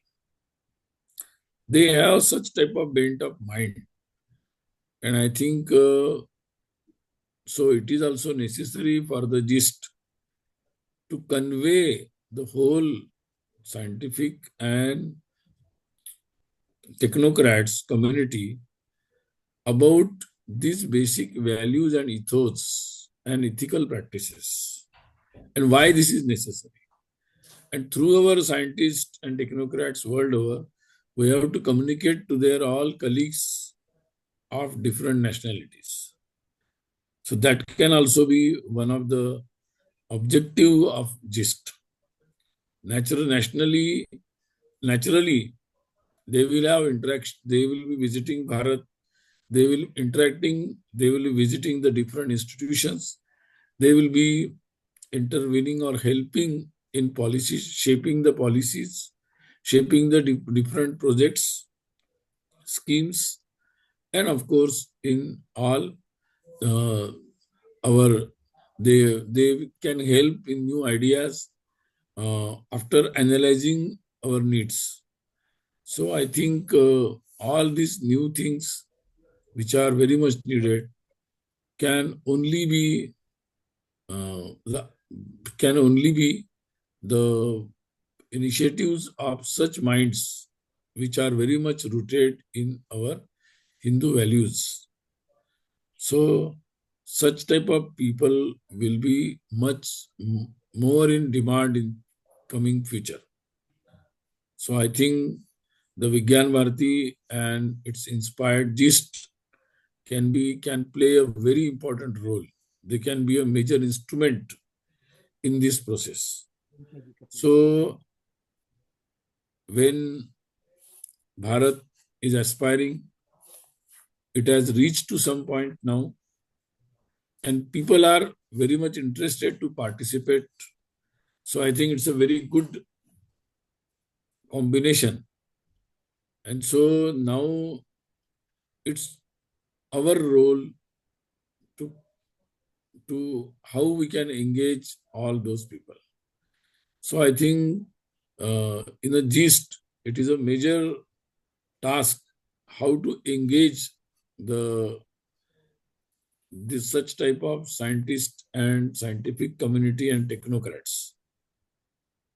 So there can be many ways. This team can explore all those opportunities by discussing with the Vigyan Bharati Karyakartas. So how they can explore all those things in Bharat, in different institutions, in governmental mechanism, in academic institutions, and there are 19 verticals. Apart from this, there are 18 more verticals which are there in place inspired by Vigyan Bharati. And every vertical has their own reach, as Vivekananda Pai explained. So they have the reach in different type of communities, institutions, or in different grounds. And apart from that, there are other organizations inspired by RSS in different fields.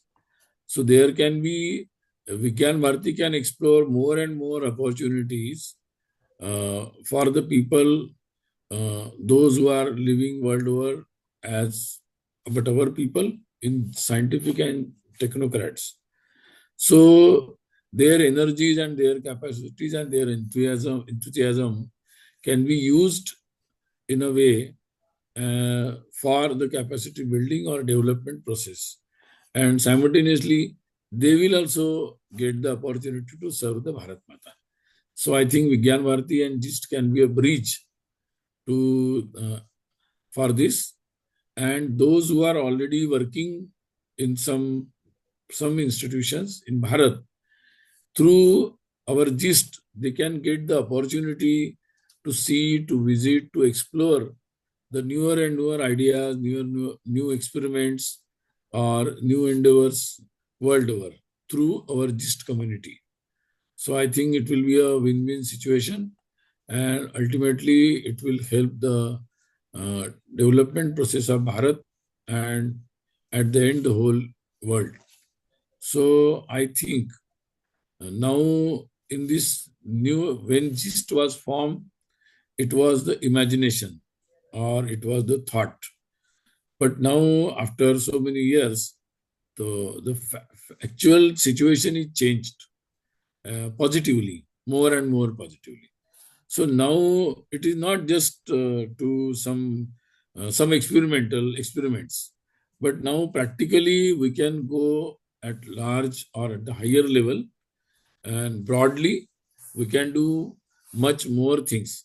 And ultimately it will be not just experimental or smaller sample experiments, but now Vigyan Bharati also has a very large spread in different, as Vivekananda said, in almost all laboratories, scientific laboratories and such institutions. And so now I think there is a need for, they will also expand the team in Bharat, and GIST also now working in some countries. They can also expand to different continents, and from there we can pick some new Karyakartas, and I think it will be a need of ours. So we can go in that way. So I think it's a very good opportunity, and we are lucky that everyone, those who wanted to serve the Bharat Mata, but finding or searching the opportunities, but now I think the scene is changed. Now in all fields, there are some forums which were initiated as an idea for long years back. But now we are at this juncture, these all forums like GIST, they will help for realizing these ideas. So I think I extend my best wishes to all of you that as the whole, mainly the scientists and technocrats from US, they gathered for this convention. And of course, definitely through this convention and through all deliberations for 2 days, you will explore the different sectors, different opportunities, and plan accordingly. So, whatever, I think Vigyan Bharati people are also here. So, you can plan accordingly how to engage or how to create the required platforms. And so, I extend my best wishes to all of you, and for this 2 days convention, and whatever you plan for the next endeavors. Namaste. Thank you very much, Sunil, for uniting our thoughts and inspiring us to work better for society. So connecting science for society and having better impact. We'll keep looking towards you for better guidance.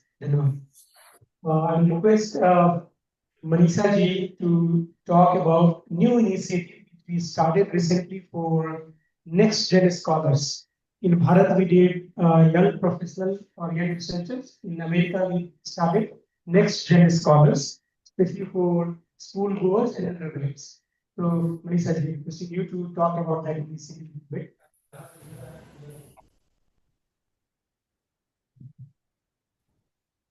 Namaste. Just to give a brief background, my name is Manisha. I work with high school students. The way the system here works is very different than all of us. We have basically studied back in India. So here the high school students, age group of 14 to 18, not just the academics, but they do a lot of other activities, apply for the colleges. Professionally, I'm a high school college consultant, so I work with that age group. And the way I have seen is the students get into a lot of extracurricular activities, maybe volunteering, research, all those things. And the easy extracurricular activities, if they Google and find, it will be either Red Cross, Second Harvest, Food Bank, soup kitchens, and that's where they go and volunteer, collect the volunteer hours, add that as one of the activities on their applications, which looks good in the basically the application as well.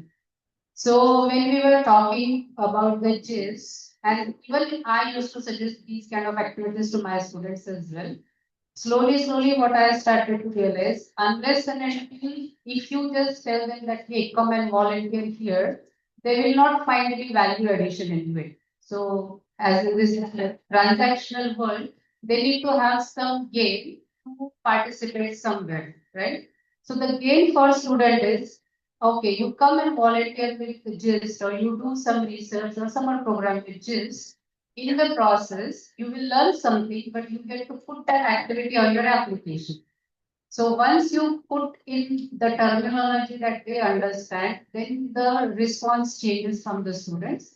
In the process, definitely they will learn some of the things. So this is just a brief background. So we had a pilot project in 2024 where 7 students joined our summer internship program for 10 weeks.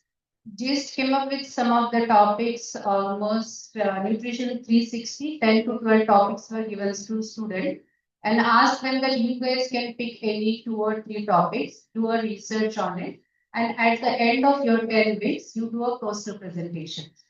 So in the process, they learned, they interacted with basically they did a lot of Google research, all those things.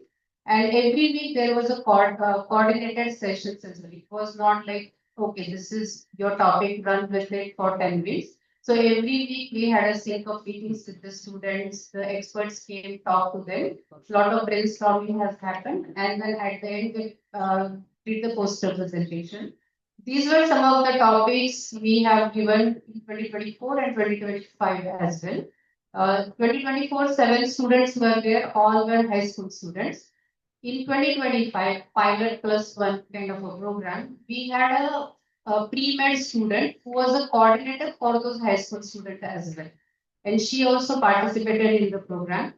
All the students who participate in this initiative, mainly their aspirations are to get into the biological sciences as their undergraduates. So they may want to get into pre-med, into med, or anything into the biological sciences research area.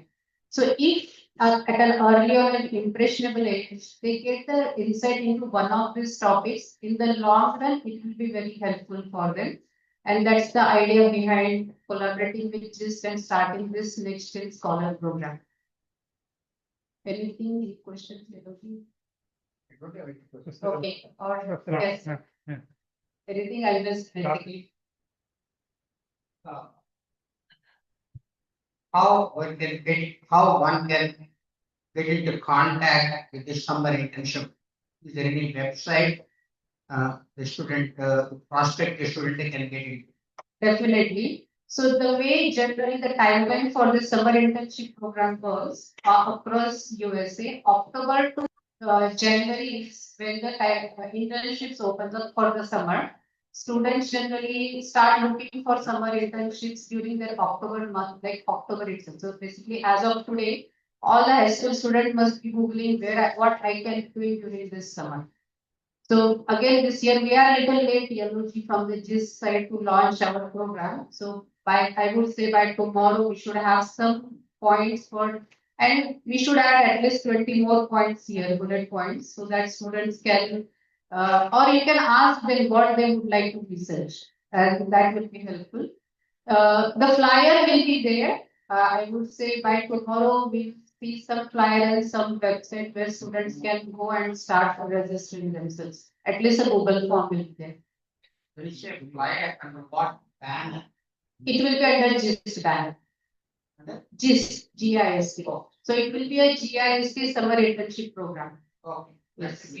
Yes. So what kind of support is received from JNST members in terms of mentorship, or is it something in resources also? Yes, so generally most of the time it is left up to the students to go and explore, but the weekly sync-ups are there with the mentors and experts. So this year we experimented little bit that apart from the given topics, we invited guests, doctors or someone, like maybe a cancer specialist or doctor in some other domain, maybe allopathy or somewhere, so that it is little enticing for the students, because eventually they are going to learn into the mainstream media as well.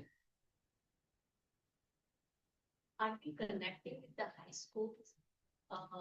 You are from Bay Area, but in various states of the United States.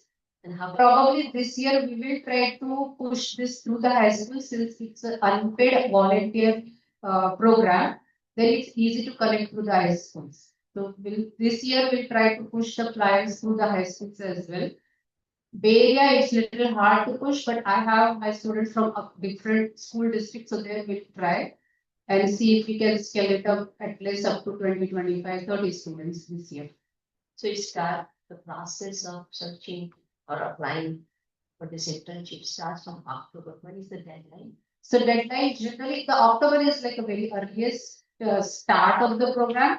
By February, most of the students will log in their summer internships or summer program. That's what they will do. Thank you very much. And the most common question. I'm sorry to bother you. Okay. I'm in the academy here. Students always keep coming to me. Can you find something, summer internship program? Okay. Suppose I tell them, go to the website, GIST summer internship, you should get the details. So once it's selected, he or she selected, you will be a mentor guiding. So it will not be one-on-one matching mentor.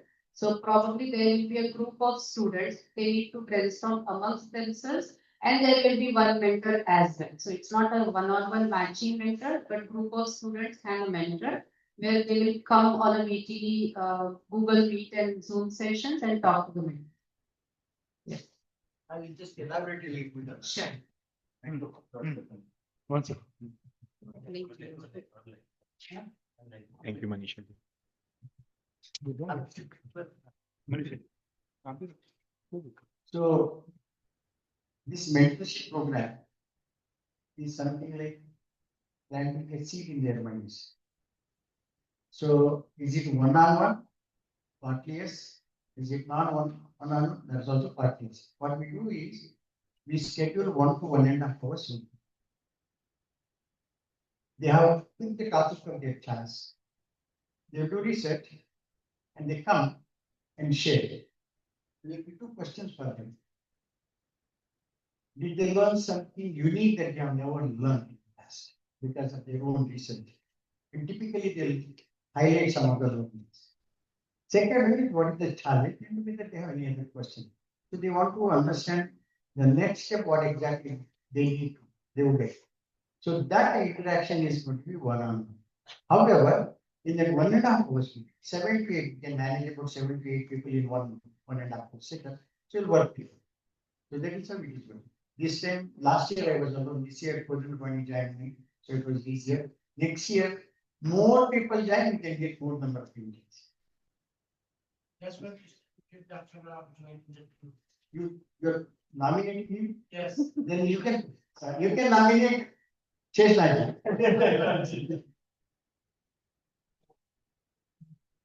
And on the pilot series, we have a couple of them here. Today they will present afternoon. So they will learn how to present them on Indian Scientists. They are here with that work. Good luck after lunch, we will have presentations.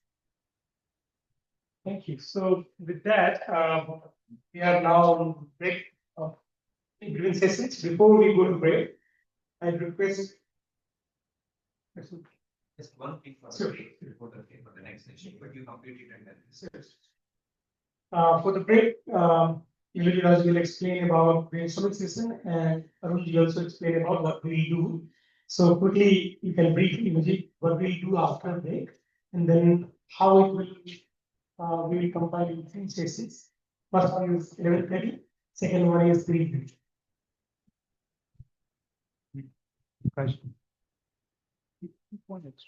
So behind you there are 2 sheets and there are 6 categories and your name is already there. So you have freedom to go to that session and you don't have freedom to go to any other session. So the group moderators are also identified. So what exactly is going to happen is our say all of us need to express our opinion. So if you are in, let's say, artificial intelligence, you will take some post-it notepad and you can put your idea. What is that? What is my wish list? One post-it note, we have only 1 minute. After that, about 10 minutes, the moderator will ask you to stick your ideas into the wall. But at that time, you need to figure out yourself how all these ideas will converge into different themes. Individual ideas coming into convergence into different themes. So for that, you have to go around and read and then reorganize the post-it notes so that the themes will be.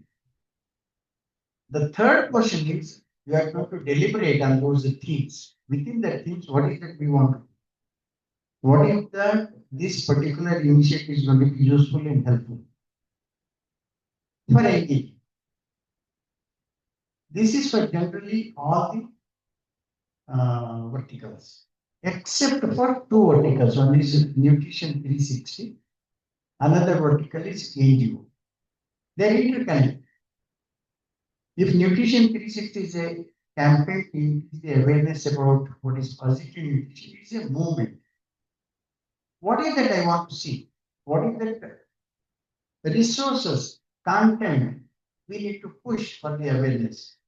The Nutrition 360 team will individually, independent ideas in each post-it note will put it, and later they will also convert.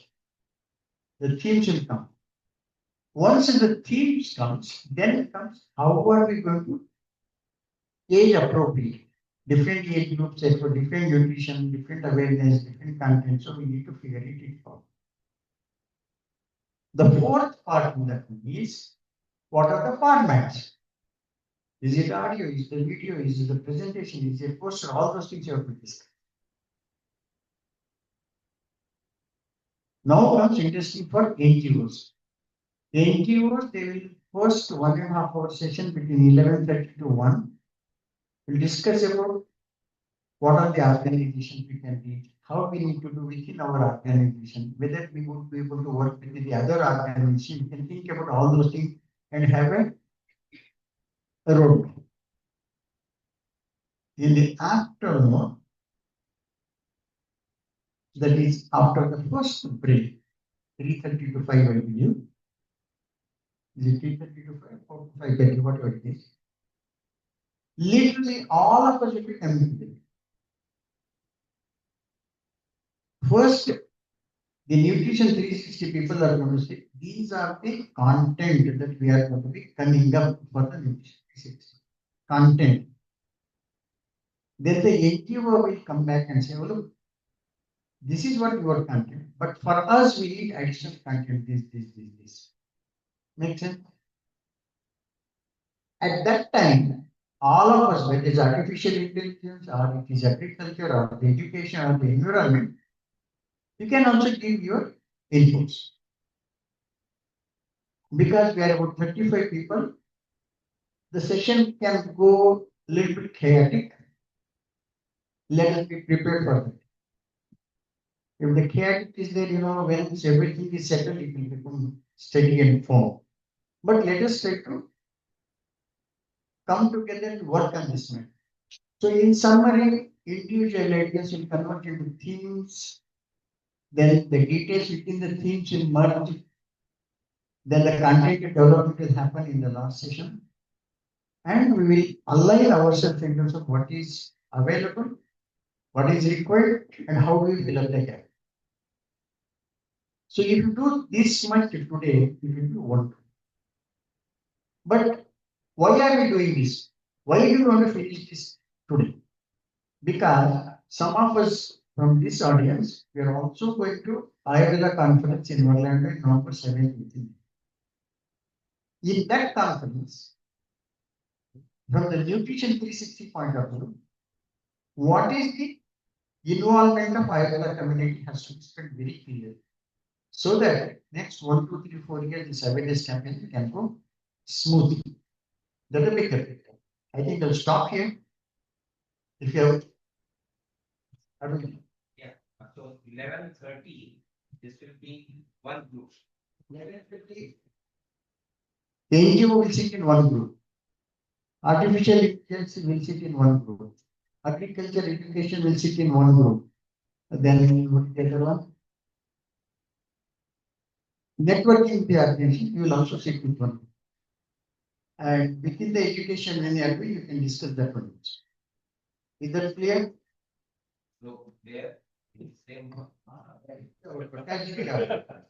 So the parallel session will be in different rooms.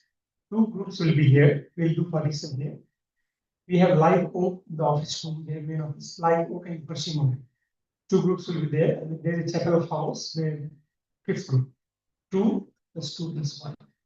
5 groups. So I'm coming on that. So here, NGO and Nutrition 360 will be here. Live oak, agriculture and environment. In the Persimmon next gen scholar. What is it? AI in chapel. AI group in chapel. And we will let you know where and how to go. So 11:30 to 1. We'll have brainstorming session. 2 groups will be here, NGO and Nutrition 360. Live oak, agriculture and environment. And Persimmon, we have next gen scholars. And chapel, we have AI. Now we have chai, and fruits are here. Just one second. One before. Okay. The one thing I needed. Everyone has the notepad and the pen also you have. So on that, on the blank page, write your name. And if whatever organization, non-profit organization, you have been associated in past or presently active in, just write the name of the organization. Second thing you write about it is whether it is a specific city only or state or national or global. If it is city, state, then mention the name. Otherwise, just national or global work, because you don't have to specifically mention that. If you want, it's not required. If you want, you can also mention if you are having any specific role or designations title in that organization, or presently or past doesn't matter. So only list of organizations, whether it is city, state, national, global, and if you want, not necessarily required, if you had, what role you had. So if you can write it and give it before taking the tea, that would be great. Thank you. One more important thing, before we go for tea, we will have a group photo outside, and then we will go for tea. And before we conclude inaugural session, I request Brad Missouri, G to give vote of thanks for inaugural session. He is chairman of NCCBAM, which is the military body of Ayurveda in the US. Thank you.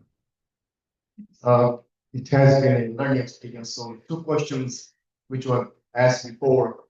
Did I learn anything? I'm still learning. There's a lot to learn. And there are challenges, still a lot of challenges. They'll continue. We are collaborating, connecting, and contributing. So that journey will continue. And it's an honor, and I'm inviting all of you to thank our distinguished presenters this morning, all the people who are GIST team leaders, and especially Professor Sitaramji, Dr. Rekhan Pai, and Shri T. Baker, and all the GIST team leaders, especially Dr. Yalaji Virajkumar, who have been driving force in driving to thank everyone who have contributed to make this successful event. And I invite you to continue just learning in the afternoon session also. Okay. Thank you, everyone who presented, and thank you for this contribution. Already 11:15, so we come back at 11:45 because we'll have group photo tea, so we'll take some time. So we'll be convening parallel session at 11:45.